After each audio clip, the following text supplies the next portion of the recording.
మీకా గ్రంథము 5వ అధ్యాయము 2వ వచనం మనం చదువుకుందాం. బెత్లెహేము ఎఫ్రతా యోదావారి కుటుంబములో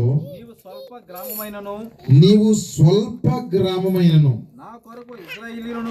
నా కొరకు ఇశ్రాయేలీయులను ఏలబోవాడు నీలో నుండి వచ్చును. పురాతన కాలం మొదలుకొని శాశ్వత కాలము ఆయన ప్రత్యక్షమగుచుండెను. దేవుడు తన పరిశుద్ధ వాక్యమును మన వినికిడిలో దీవించి ఆస్వాదించును గాక. చదవబడిన వాక్యమునకు దేవుడు తన పరిశుద్ధాత్మను జతచేయును గాక. ఈరోజు నేను చెప్పబోయే చిన్న అంశం ఏమిటంటే, ఎన్నికలో ఉన్న ఆయన ప్రజల కొరకు, ఎన్నికలో ఉన్న తన ప్రజల కొరకు, తన వధువు కొరకు ప్రత్యక్షమైన దేవుడు. హల్లెలూయా. ఎన్నికలో ఉన్న ప్రజల కొరకు ఆయన ఏమయ్యాడు చెప్పండి? ప్రత్యక్షమయ్యాడు. మనం ప్రార్థన చేసుకున్నాం. మహోన్నతుడైన మా తండ్రి, మహాగరుడ, జీవం గల మా దేవుడా, నీకు స్తోత్రాలు చెల్లిస్తున్నాను.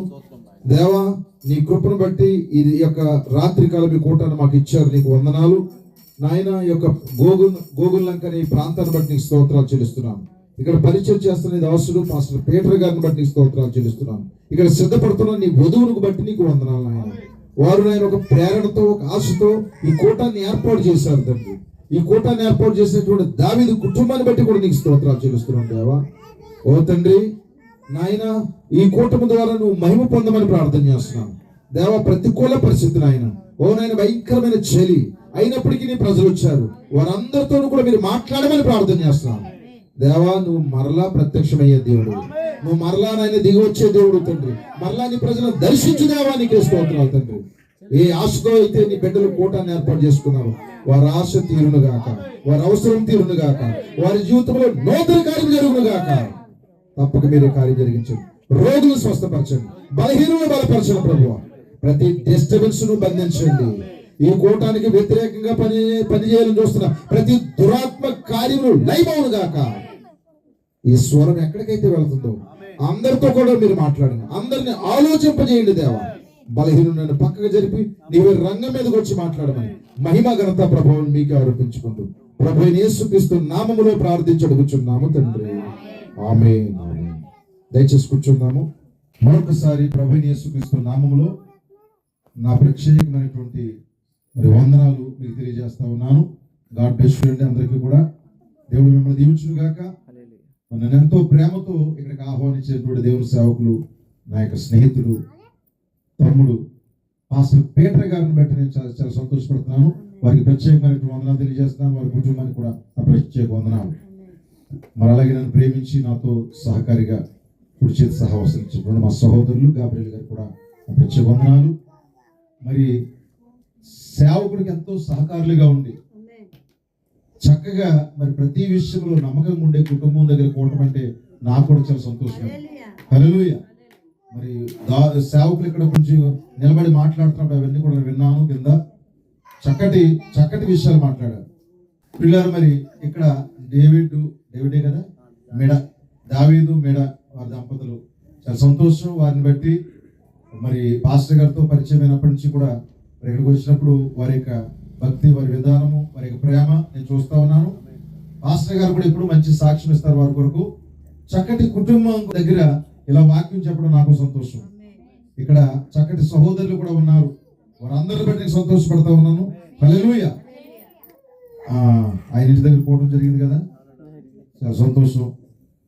నాయుడు గారు, గాడ్ బ్లెస్ యు అండి. ఈయన చాలా సంతోషం. మరి కొత్త వారిని కూడా చూడడం చాలా సంతోషం. మరి ఆ అమ్మగారు కూడా ఎవరు, దావీదు వాళ్ళ అమ్మమ్మ గారు, చాలా సంతోషం. వీరందరిని బట్టి కూడా సంతోషపడతా ఉన్నాను. మరి పేరు చెప్పిన మీ అందరికీ మరి ప్రభువైన యేసుక్రీస్తు నామములో మీకు దీవెనలు కలుగును గాక. హల్లెలూయా. ఇక్కడ ఒక వాక్య భాగం చదువుకున్నాం. ఆయన ఎవరి కొరకు ప్రత్యక్షమవుతాడు? ప్రత్యక్షమైన ఆయన ఎవరు? ఎందుకు ప్రత్యక్షమయ్యాడు? నిజమేనా? ఇవన్నీ కూడా అసలు ప్రత్యక్షమైంది ఏమిటి? ఎలా ప్రత్యక్షమయ్యాడు? ఈ రాత్రి కొద్ది మాటలు మనం చూద్దాం. ఇది కొంచెం లోతైన విషయాలే కానీ నేను చాలా సామాన్యం చేసి చెప్తాను, మీకు వినగలుగుతారా? హల్లెలూయా. ఇక్కడ మనం చదువుకున్నాం దేవుని పిల్లలారా, చక్కటి వాక్య భాగం చదువుకున్నాం. ఈ సీజన్ అంతా ఈ డిసెంబర్ నెల వచ్చేసరికి మరి క్రైస్తవులు అందరూ ఒక పండుగ చేసుకుంటారు, నిజమేనా? మరి అందుకే నేను కూడా ఆ వాక్యాన్ని చదివాను. ఇది ఒక ప్రవచనం. మీకా మరి చిన్న ప్రవక్త, అతను 40 మంది ప్రవక్తలు బైబిల్ రాస్తే ఈ ప్రవక్తలందరిలో కూడా అంటే ఈ చిన్న ప్రవక్తలు ఇతను ఒకడు, మీకా అనే వ్యక్తి. ఎక్కువ అధ్యాయాలు అందులో లేవు. మరి కీర్తనల గ్రంథంలో మరి అధ్యాయాలు ఉన్నట్టుగా లేవు. యెషయా గ్రంథం, ఇర్మీయా గ్రంథం అలాంటి పెద్ద ప్రవక్త కాదు, పెద్ద గ్రంథం కాదు. ఇది చిన్న గ్రంథం, కానీ చాలా అమూల్యమైన విషయాలు దేవుడు రాయించాడు. హల్లెలూయా. మీరు వాక్యం అర్థమైనప్పుడు, దేవుడు మీతో మాట్లాడుతున్నప్పుడు హల్లెలూయా ఆమేన్ చెప్పండి, నిజమేనా? ఆ ఆమేన్లు హల్లెలూయాలే వీళ్ళని అనుస్తాయి అన్నమాట. వీళ్ళు కూడా ఒక రోజు ఒక సమయం వచ్చినప్పుడు చక్కగా వింటారు. దేవుడికి స్తోత్రం కలుగును గాక. హల్లెలూయా. మరి సేవకుడు చాలా కష్టపడి పరిచయం చేస్తున్నాడు. ఇంకా సహోదరులందరూ ఇంకా అందరూ వచ్చి ఉంటే చాలా సంతోషంగా ఉంది. ఎందుకంటే కొంతమంది రాత్రి కూటం అంటే రారు, చలి అంటే రారు, వర్షం అంటే రారు, ఇంకా ఎండ అంటే రారు. మరి ఎప్పుడు వస్తారు చెప్పండి? ఎండ కాయకూడదు, చలి ఉండకూడదు, వర్షం కురవకూడదు. కానీ కొంతమందికి అనుకోండి, అది ఎముకలు కొరికే చలి అయినా, మండిపోయినా, ఎండ అయినా, నిజంగా వర్షమైనా వాక్యం వింటూ ఉంటారు. హల్లెలూయా. మా సహోదరులు ఉంటారండి, మరి అది ప్రతికూల పరిస్థితి అయినా సరే మరి వచ్చేవాళ్ళు వచ్చేస్తారనమాట. రానోళ్ళు ఎక్కడ కూడా రారండి. సరే, మరి కొంతమంది రాలేనప్పుడు ఏ కారణమో మనకు తెలియదు. ఏదేమైనప్పుడు కూడా వచ్చిన మీరు ధన్యులై ఉన్నారు. మరి ఆయన చక్కటి విషయాలు చెప్తున్నప్పుడు నేను చాలా సంతోషపడ్డాను. ఎలాగైనా వాక్యం వినిపించా, నా ఆశ కూడా అదేనండి. నేను కూడా అలాగే తపన పెడతా ఉంటానండి. రూపాయి కూడా లేకుండా కూటాలు పెట్టిన ఎన్నో రోజులు ఉన్నాయి నాకు. ఎన్నో కూటాలు పెట్టాను, ఎన్నో డబ్బులు ఖర్చు పెట్టాను. చూద్దాం, ఇప్పుడు ఇది ఒక క్రిస్మస్ సీజన్. క్రిస్మస్ అంటే మరి క్రీస్తు ఆరాధనని, ఆయన జన్మదినమని ప్రజలు చెప్పుకుంటూ మరి ఏదో కార్యక్రమాలు చేసుకుంటున్నారు, పండగ చేస్తా ఉన్నారు. అసలు షాపులు బిజీగా ఉన్నాయి, ఏమండి? మరి ఇళ్ళన్నీ బిజీగా ఉన్నాయి. ఈ యొక్క నెల ప్రారంభమైనప్పటి నుంచి కూడా ప్రతి ఇంటి దగ్గర క్రైస్తవులు అనబడే చాలా మంది ఇంటి మీద మరి నక్షత్రాలు వేసినాయి. ఎందుకు ఆ నక్షత్రం పెట్టారంటే మేము క్రైస్తవులం అని చెప్పుకోవడానికి. చాలా సంతోషం. మరి ప్రజలందరూ కూడా ఒక ఆనందకరమైనటువంటి మూడ్ లో ఉన్నారు. స్కిట్లు, పాటలు, డ్యాన్స్లు, దాన్ని క్రీస్తు ఆరాధన జన్మదినము అని చెబుతా ఉన్నారు. వారికి అర్థమైంది అది, చాలా మందికి అర్థమైంది అది. ఏదో పాటకి డ్యాన్స్ చేయడము, మరి ఏదో స్కిట్ వేయడము, నాటకం కట్టడం అక్కడ వారికి దోషం చేస్తా ఉన్నారు. అది దేవునికి ఇష్టమా కాదని తర్వాత విషయము. ప్రజలు ఏదో చేస్తా ఉన్నారు దేవుని ప్రకారం. మరి కొన్ని చోట్ల క్యాండిల్స్ వెలిగించి ఏం చేస్తున్నారంటే మరి ఒక పండుగను ఆచారం చేస్తా ఉన్నారు. దీన్ని క్రిస్మస్ అంటా ఉన్నారు.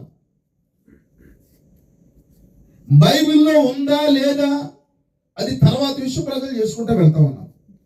ఏమి చేసినా దానికి ఒక ప్రతిఫలం ఉంటుంది దేవుని ప్రకారం. ఆయన చెయ్యమన్న విధంగా ప్రజలు చేయలేనప్పుడు దేవుడు ఖచ్చితంగా లెక్క అడుగుతాడు. ఏమంటారు చెప్పండి? సరే, ఇప్పుడు మన సబ్జెక్ట్ లోకి వద్దాం. ఇప్పుడు వాక్యం చదువుదాం. ఇప్పుడు చదవండి.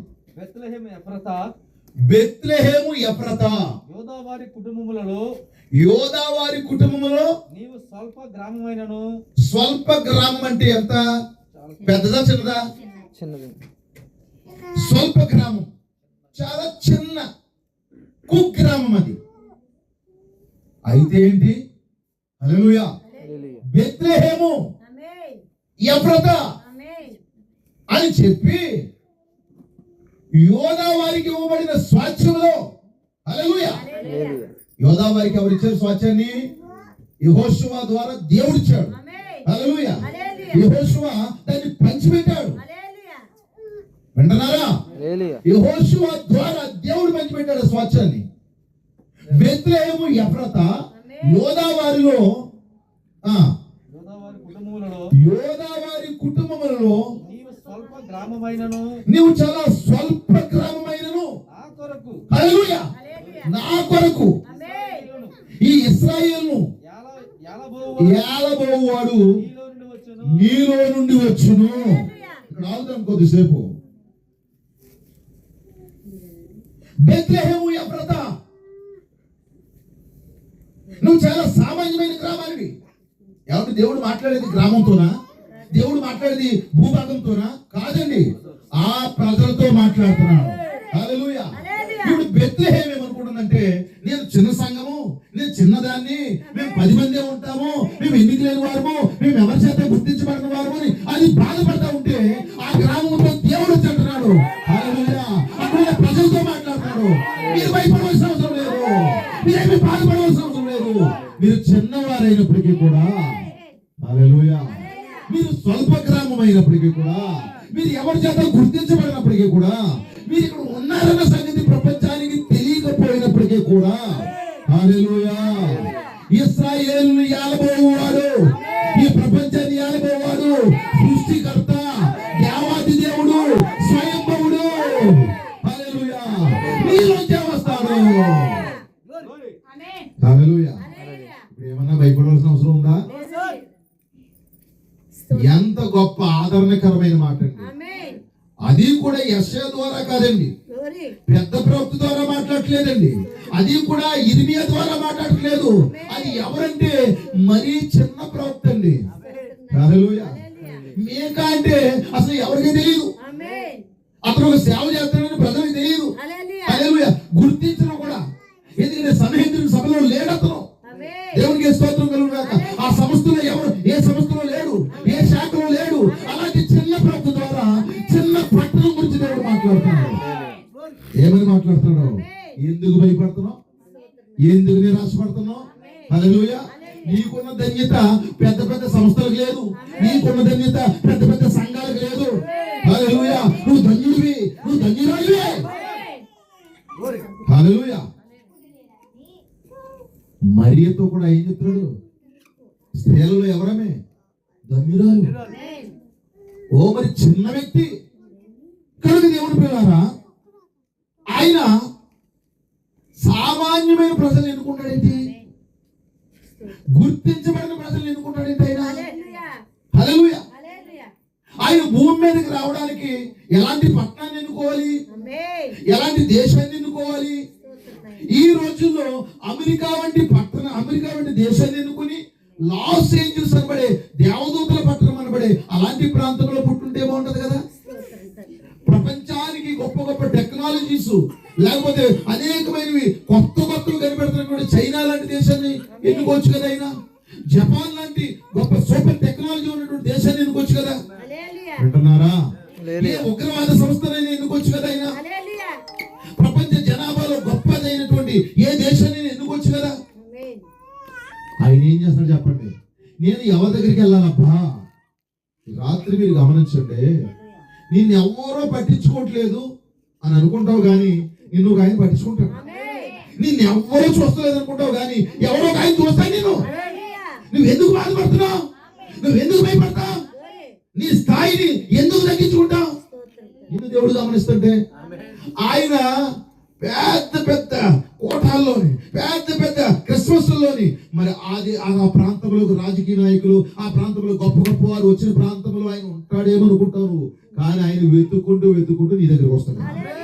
వెతుకుతూ నీతో మాట్లాడతాడు ఆయన. ఎందుకు ఎన్నుకోలేదు ఆయన? బెత్లెహేము ఎఫ్రాతా యోదావారి కుటుంబాలు చాలా స్వల్పమైనారు, అయినప్పటికీ ఇశ్రాయేలీయులు ఎలబోవాడు నీలోంచి వస్తారంటాడు. ఆయన ఎందుకు ఎన్నుకోలేదబ్బా? అమెరికా లాంటి గొప్ప దేశాన్ని ఎందుకు ఎన్నుకోలేదబ్బా ఆయన? చారిత్రాత్మకమైన పట్టణాలు ఎన్నుకోలేదు ఆయన. ఈ కాలానికి పంపించబడిన ప్రవక్త అంటాడు ఆయన గురించి, ఏమీ లేని ఖాళీ పాత్రలు తీసుకునంట ఆయన ఏదో అద్భుతాన్ని చేస్తాడంట. హల్లెలూయా. ఆ కుండల్లో ఏమీ లేదు, నిజమేనా? కానీ ఆ పాత్రలన్నీ రప్పించి నూనెతో నింపి అప్పులు తీర్చుకోమన్నాడు ఆయన. ఆయన కార్యాలు వెరైటీగా చేస్తాడు ఆయన. ప్రజలకు అర్థం కాదు. ఈ రాత్రి ఈ చిన్న కూటమిలోకి దిగి వచ్చాడు ఆయన. నువ్వేం భయపడతావు? హల్లెలూయా. ప్రపంచానికి తీర్పు తీర్చబోయేవాడు నీలోంచే వస్తున్నాడు. ఆయన ఎక్కడున్నాడు? ఆయన 2000 సంవత్సరాల క్రితము తన యొక్క సంఘం ఏమన్నాడు? చిన్న మంద భయపడకు, చిన్న మంద భయపడకు. ఏంటి సార్ ఎందుకు అలాగన్నారు? నేను మీలోను మీతోను యుగ సమాప్తి వరకు ఉంటాను. మీలో ఉన్నవాడు లోకంలో ఉన్నవాడి కంటే గొప్పవాడు. ఏం భయపడద్దు. నేను కొంచెం ప్రారంభంలో భయపడేవాడిని. నాకు ఆ వాక్యం అర్థమైంది. మరి సామాన్యులతో దేవుడు ఉంటాడు. హల్లెలూయా. సామాన్యమైన కార్యాలు దేవుడు చేస్తాడు. మోషేతో మాట్లాడడానికి ఆయన బిల్డింగ్ లోకి వచ్చాడా? ఎక్కడికి వచ్చాడు? పొదలోకి వచ్చాడు. అందరూ పనికి మాలినటువంటి ముళ్ళ తొప్పులు అనుకుంటుంటే అందులోకి వచ్చి ఆయన ఎంత కాంతులు చూపిస్తాడు ఆయన. హల్లెలూయా.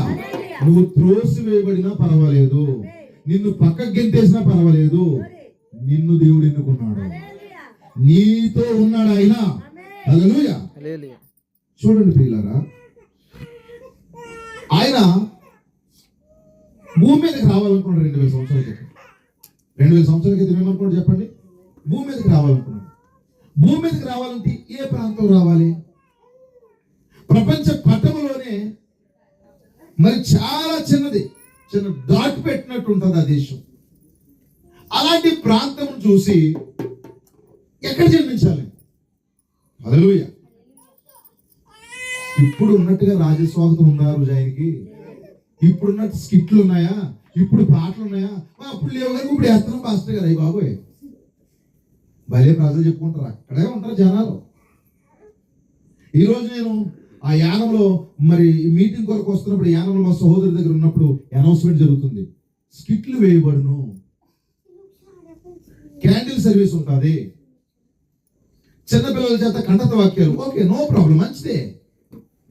ఎక్కడ క్రీస్తు? ఎక్కడ దేవుడు? ఎక్కడ వాక్యం? ఎక్కడ 10 నిమిషాలు కూడా మాట్లాడే వాక్యం కొంతమంది అక్కడ 10 నిమిషాలు కూడా ఏమి ఉండదు అక్కడ, హడావుడి.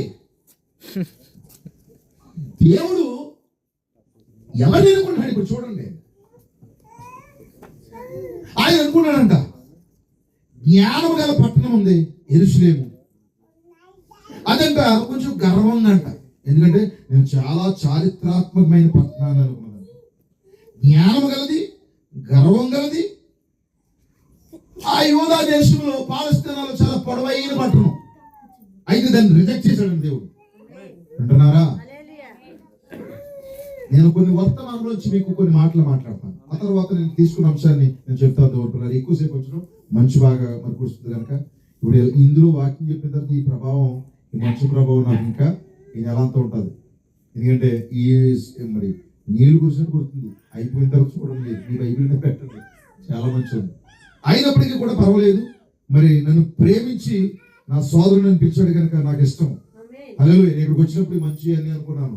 అపోస్తులకి టెంట్లు లేవు, మైకులు లేవు, భోజనాలు లేవు, ఏమీ లేవు. వాళ్ళు అలాగే చెప్పులు లేకుండా కూడా సువార్త చెప్పారు.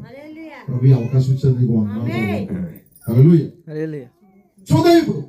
జ్ఞానం గల, గర్వం గల పొడవైన పట్టణం దేవుడు ఎన్నుకోలేదంట. దేవునికి స్తోత్రం కలుగుగా. ఆ తర్వాత ఇంకో పట్టణం చూశాడంట. అదేంటంటే సీలోహు అనే ప్రాంతం ఉందంట. అంటే కొన్ని ప్రేర్లు మాత్రమే ఎందుకు చెప్తున్నానంటే, మనం గోగుల్ లంక అని చెప్పుకుంటాక ఏముంది ఇక్కడ? యానం అంటే గొప్పగా చెప్పుకోవడం అనుకోండి, నిజమేనా?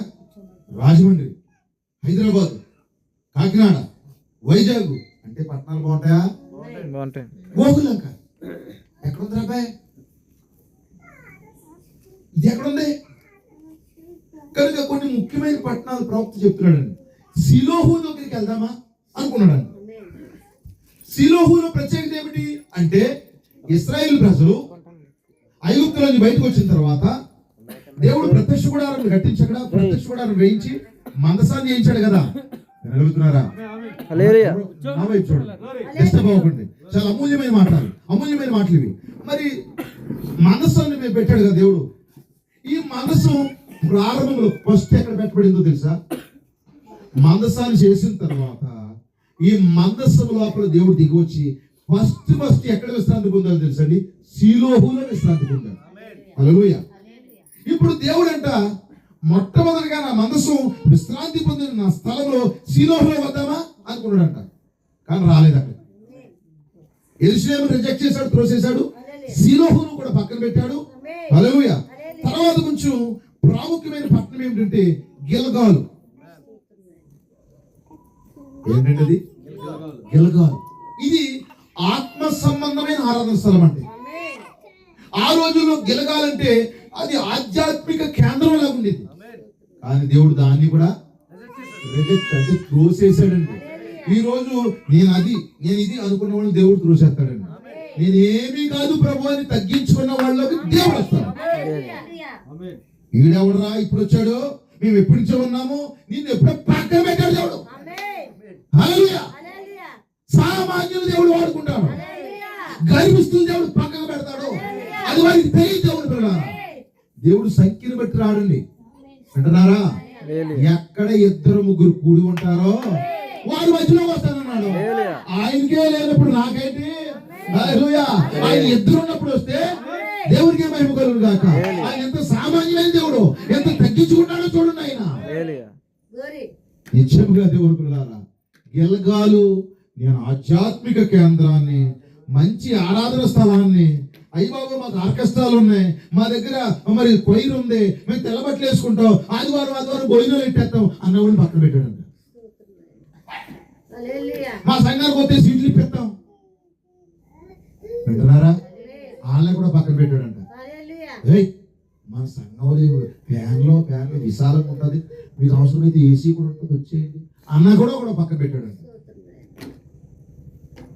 కూర్చోడానికి ప్లేస్ లేదు, దేవుడికి స్తోత్రం కలుగు కాక, కదలడానికి మసలడానికి ఏమీ లేదు. అలాంటి చిన్న ప్రాంతాన్ని దేవుడు అనుకుంటాడంట. ఇక్కడ షిలోహును పక్కన పెట్టాడు, గిల్గాలును పక్కన పెట్టాడు. తర్వాత సియోను అనే ఒక ప్రాంతం ఉందంట. ఏ ప్రాంతం అండి అది? సియోను. ఓ అందమైనటువంటి పర్వత శ్రేణి. అక్కడ నుండే దేవుడు తన ప్రజలు దీవించిన స్థలం అది పాత నిబంధనలో. అయితే సియోను అనబడే ప్రాంతాన్ని కూడా పక్కన పెట్టాడు. దేవుడికి మహిమ కలుగును గాక. తర్వాత అత్యంత సురక్షితమైన ప్రాంతం అనబడే ఒక ప్రాంతం. ఇప్పుడు మన దేశంలోనండి చూడదగిన ప్లేసులు ఉన్నాయా? ఉంటాయి. ఎండాకాలం కేరళలో చాలా బాగుంటుంది. కేరళలో కొబ్బరి బొండాలు ప్రసిద్ధి అంట. కొన్ని ప్రాంతాలు ఇప్పుడు వైజాగ్ సైడ్ వెళ్ళామనుకోండి, అక్కడ పర్వత శ్రేణి, ఆ అరకు, ఇవన్నీ కూడా చాలా చక్కగా ఉంటాయి. ఒక్కో ప్రాంతం ఒక్కో చక్కటి స్పెషల్ అన్నమాట. అలాగే మరి ఈ యొక్క యోధా ప్రాంతంలో యెరూషలేము ఆ చుట్టుపక్కల ప్రాంతంలో ఉన్నటువంటి ఒక సురక్షితమైన ప్రాంతం ఉందంట. అక్కడ ఏ ప్రమాదాలు జరగవు, చాలా మంచిది అనబడే ఒక ఆశ్రయపురము, దాన్ని హెబ్రోను అంటారు. దేవుడంట హెబ్రోను పక్కన పెట్టాడంట. హల్లెలూయా. వింటున్నారా? ఇవన్నీ నాకు ఎలా కనిపిస్తున్నాయంటే, మేము Baptist, Pentecost, Methodist, Presbyterian, Lutheran, మరి ఇంకా సిఎస్ఐ, ఆర్సిఎం, ఇలాంటి గొప్ప గొప్ప ప్రాంతాలు పేర్లు పెట్టుకున్నట్టున్నారు. మా సంఘం పేరు ఏంటో తెలుసా? Church of Christ. అయితే దేవుడు ఏం చేశాడంట? గొప్ప గొప్ప స్థలాలు, గొప్ప గొప్ప పేర్లు గాంచిన ప్రాంతాలు అనబడి వాటిని పక్కన పెట్టాడంట దేవుని పిల్లలు. ఆ తర్వాత ఇంకోటి ఉందండి, అదేంటంటే రామోత్ గిలాతు. బైబిల్ చదివే వారికి ఈ పేర్లన్నీ అర్థమవుతాయి. రామోత్ గిలాతుని కూడా దేవుడు పక్కన పెట్టాడంట. అది ఒక మంచి ఆశ్రయపురం. అక్కడికి వెళితే ఎవరైనా సరే అందులో దాక్కుంటే కాపాడబడతారు. దాన్ని కూడా పక్కన పెట్టాడంట.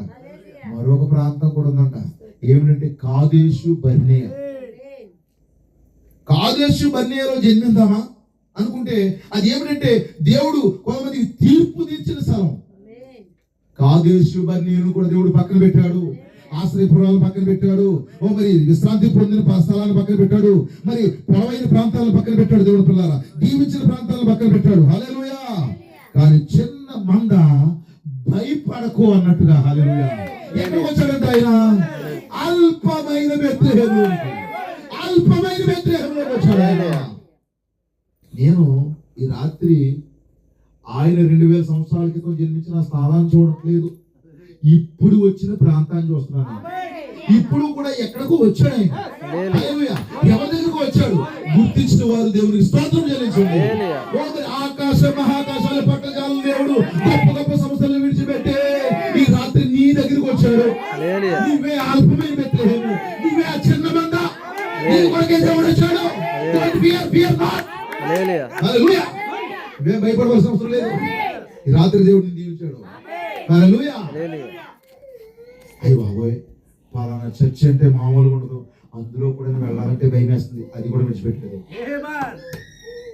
అంటే గర్వించిన స్థలాల గురించి చెప్తున్నాడు కానీ మరి మిగతా సంఘాల్లో దేవుడు లేడు, మన దగ్గర ఉన్నాడని నేను చెప్పట్లేదండి. కొన్ని గర్వించిన స్థలాలు దేవుడు విడిచిపెట్టాడు. మేము ఎగురుతాం, దూకుతాం, హల్లెలూయా అన్న సంఘాలు కూడా విడిచిపెట్టాడు. మేము మాట్లాడితే పరిశుద్ధాత్మ వచ్చేస్తుంది, భాషలు మాట్లాడతాం. ఇంకో సంఘం చెప్పనా, అక్కడ భాషలు మాట్లాడితే అర్థం చెప్పేవారు ఉండాలి. తెలుసా నీకు? నువ్వేం మాట్లాడతావో నీకే అర్థమవుతుంది, పక్కోళ్ళకి అర్థమవుతుంది. భాష మాట్లాడితే ఏంటి? పరిశుద్ధాత్మ భాష మాట్లాడితే వరం ఉంటే దేవుడు నీతో ఉన్నట్ట ప్రజలు తెలియదు. కనుక మేము భాషలు మాట్లాడతాం, మేము గొప్ప గొప్ప కార్యాలు చేస్తాం, బైబిల్ కాలేజీలు కట్టాం, సెమినరీలు పెట్టాం అన్నవారిని దేవుడు విడిచిపెట్టాడు. హల్లెలూయా. కనీసం కూర్చోడానికి కుర్చీ లేదు, వేయడానికి చాప లేదు, తిరగడానికి ఫ్యాన్ లేదు, మరి కాంబో కొట్టడానికి ఒక వ్యక్తి లేడు. ఇలాంటి ప్రాంతాలు అంటే ఎందుకు ఎన్నుకుంటాడు తెలుసండి? అక్కడ నిజమైన వాక్యం ఉన్నప్పుడు, వారి దేవుని పిల్లలైనప్పుడు, ఎన్నికలు అంటే జగత్తుకు పునాది వేయబడకుంటే వారిని దేవుడు ఎన్నుకుంటే అక్కడ ఏ ఆకర్షణ లేకపోయినా అక్కడికి వస్తాడు దేవుడు.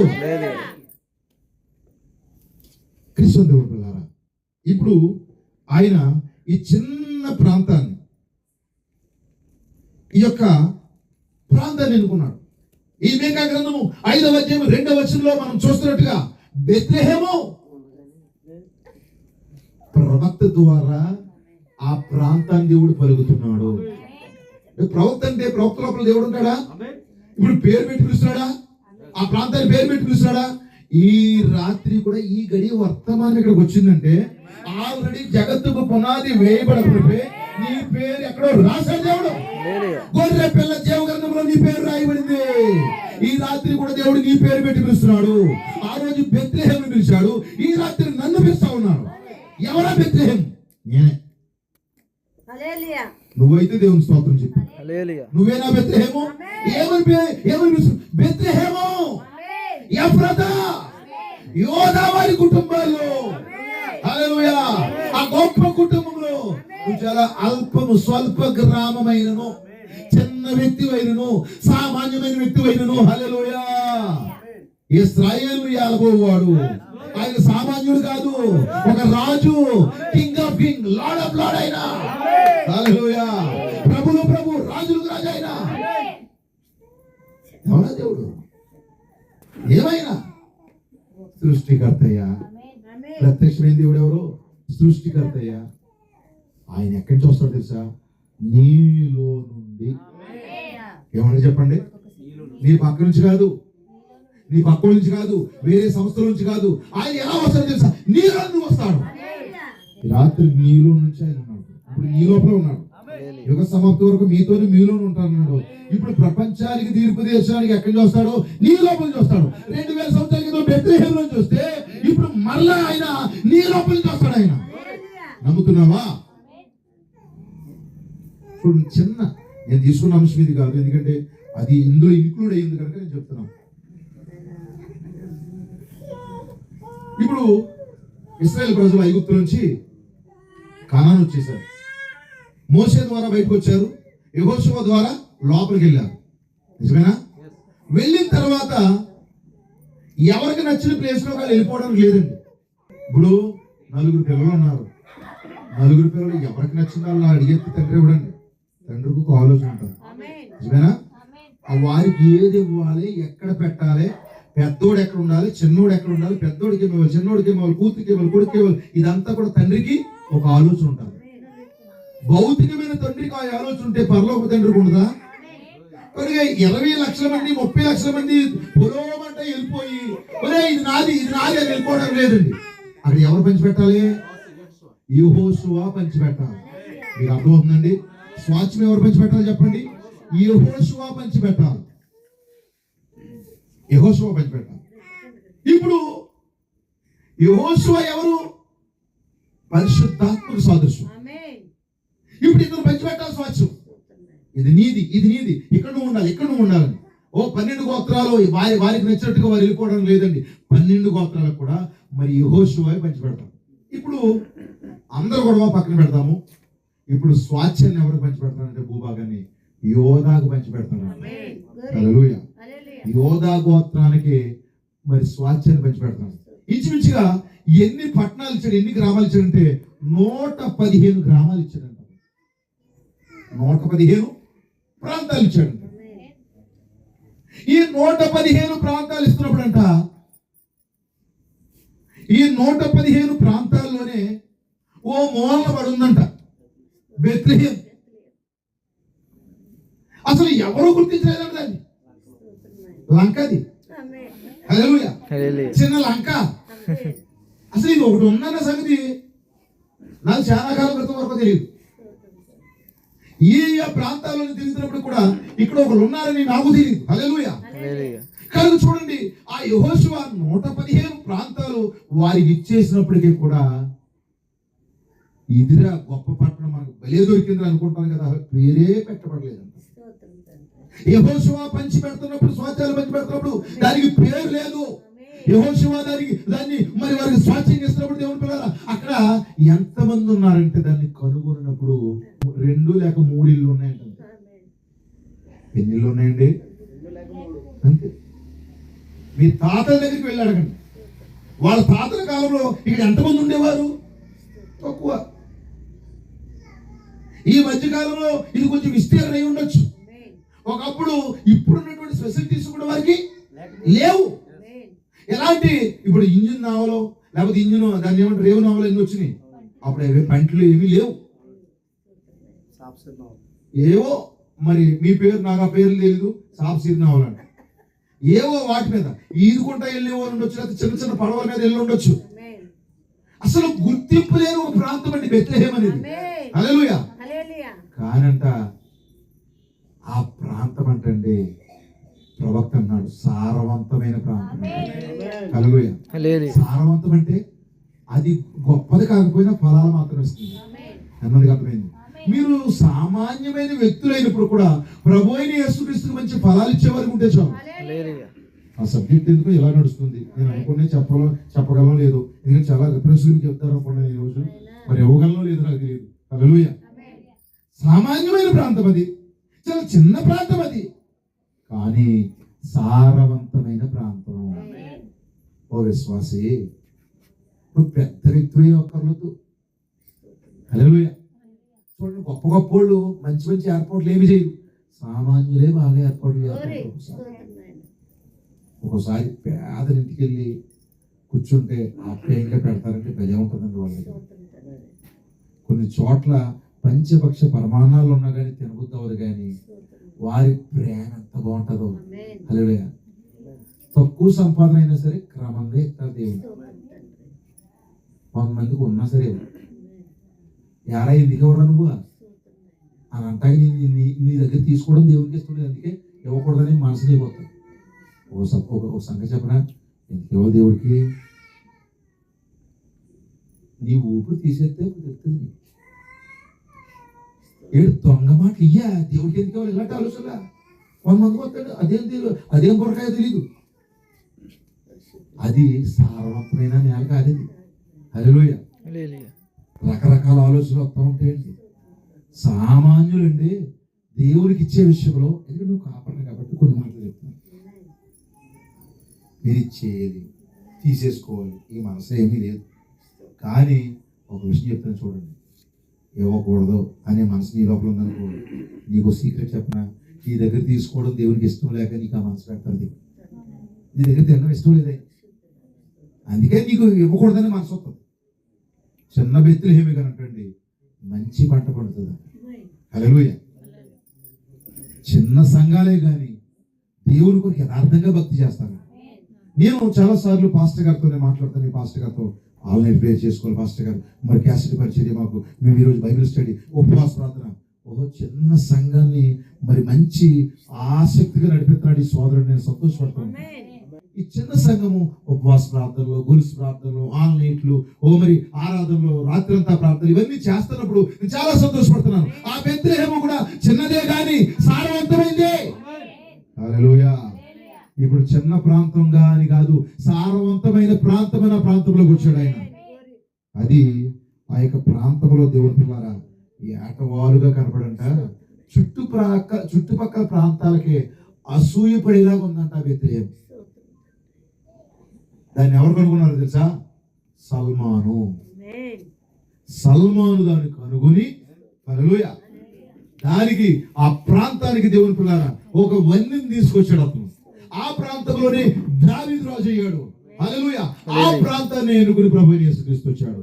ప్రవక్త అన్నాడు, ఆ ప్రాంతంలోనే అబ్రహామును రెబెకాను కూడా పాతి పెట్టిన ప్రాంతం అదే అయి ఉండొచ్చు. ఎంతమందికి అర్థమైంది? ఎలాంటి చిన్న ప్రాంతాన్ని దేవుడు ఎన్నుకున్నాడు, అది సారవంతమైంది. సంగమై రాత్రి నువ్వు సారవంతంగా ఉంటావా? అయితే దేవుడు నీ లోపల ప్రత్యక్షమవుతాడు. సారవంతం అంటే ఏంటి పాస్టర్ గారు?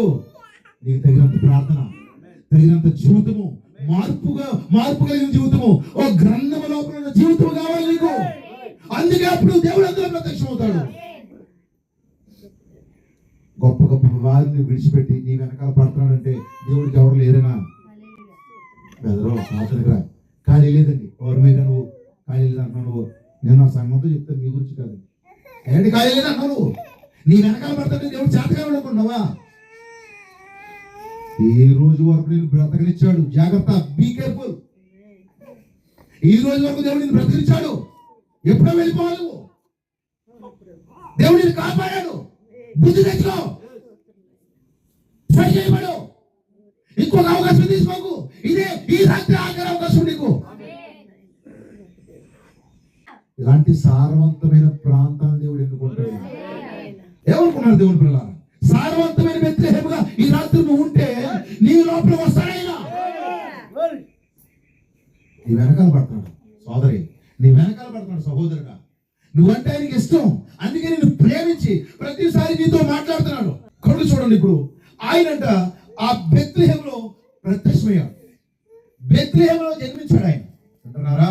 బెత్లెహేమ ఎఫ్రాతా యోధా ప్రాంతంలో స్వల్పమైన గ్రామమైనప్పుడు కూడా మరి ఇశ్రాయేలుని ఏలబోవాడు నీలోంచి వచ్చాడు అన్నాడు. చదవండి. ఇప్పుడు పురాతన కాలం మొదలుకొని ఇప్పుడు వచ్చినోడంట పురాతన కాలం మొదలుకొని శాశ్వత కాలం ఆయన ప్రత్యక్షమవుచుండెను. ఎందుకంటే పుట్టినోడు ఎవరు, వచ్చినోడు ఎవరు? ఆదిలో నుంచి వచ్చినోడే, ఆదిలోంచి తన ప్రవక్తలకు ప్రత్యక్షమవుతున్నవాడే వచ్చాడు. త్రిత్వంలో రెండో వాడు రాలేదు. మనకి ముగ్గురు దేవుళ్ళు లేరు, ఒకే ఒక దేవుడు. ఎంతమంది వినగలుగుతున్నారు? దేవుడు ఒక్కడే. హల్లెలూయా. బహుళ దేవతలు మనకి దేవుడు మనకి లేరు. క్రైస్తవులకి దేవుడు పిల్లలు ఒకే ఒక దేవుడు ఉన్నాడు. ఆయన ప్రభువైన యేసుక్రీస్తు. ఆయన పురాతన కాలం మొదలుకొని శాశ్వత కాలం వరకు ప్రత్యక్షమవుతున్నాడు. చూద్దామా ఆయన ఎవరెవరికి ప్రత్యక్షమయ్యాడు? అపోస్తలుల కార్యములు 7:2. అందుకు స్తెఫను చెప్పినదేమనగా సహోదరులారా తండ్రులారా వినుడి. మన పితరుడైన అబ్రహాము హారానులో కాపురం ఉండక మునుపు మెసొపొతామియాలో ఉన్నప్పుడు మహిమగల దేవుడు అతనికి ప్రత్యక్షమై నీవు నీ దేశమును వింటున్నారా? తర్వాత మీరు చదువుకోండి. అయితే మహిమగల దేవుడు ప్రత్యక్షమయ్యాడు. ఇది ఇప్పుడు కాదండి. చాలా మంది అంటారు 2000 సంవత్సరాల క్రితం పుట్టాడు మీ దేవుడు, మీరు 2000 సంవత్సరాల క్రితం ఉందే అని అంటారు. లేదయ్యా, నీకు అర్థం కావట్లేదు. ఆయన అబ్రహాం దినాల్లో ఉన్న దేవుడు. ఆయన హల్లెలూయా. ఆయన హానోకు దగ్గర ఉన్నాడు, ఆయన అబ్రహాం దగ్గర ఉన్నాడు, ఆయన నాహోకు దగ్గర ఉన్నాడు. హల్లెలూయా. ఆయన ఆ గురించి ప్రత్యక్షమవుతానే ఉన్నాడు. మీకు తెలుసా, ఏదెను వనములో ఆదాము దగ్గర స్టార్ట్ అయ్యి ఆయన ప్రతి కాలంలో ప్రత్యక్షమవుతానే ఉన్నాడు. ఆయన త్రిత్వంలో రెండో వాడు కాదు, వచ్చినోడు కుమారుడు కాదు. ఒక పాట ఉంటుందండి, పశుశాలలో నీరు పవలించినావు, పరమాత్ముడవు నీవు, పసిబాలుడవు కావు. అప్పుడు పసిబాలుడు కాకపోతే ఆయనకి లాలి లాలి లాలి లాలమ్మ లాలి ఎందుకు మాత్రం దేవుడైనా దేవుడైనా నువ్వు పండగ చేసుకుంటావని కాదా, దేవుడైనా దేవుడు ప్రత్యక్షమయ్యాడు. పసిబాలుడు కాదైనా పరమాత్ముడు, ఒకే ఒక్క దేవుడు, ఆయన ప్రత్యక్షమయ్యాడు. అబ్రహాముకి ప్రత్యక్షమయ్యాడంట. ఇప్పుడు చదువుతాం ఎవరెవరికి ప్రత్యక్షమయ్యాడో చెప్పిన తర్వాత ఎందుకు ప్రత్యక్షమయ్యాడు ఎవరో చెప్తాను. మరియు యెషయా తెగించి నన్ను వెదకని వారికి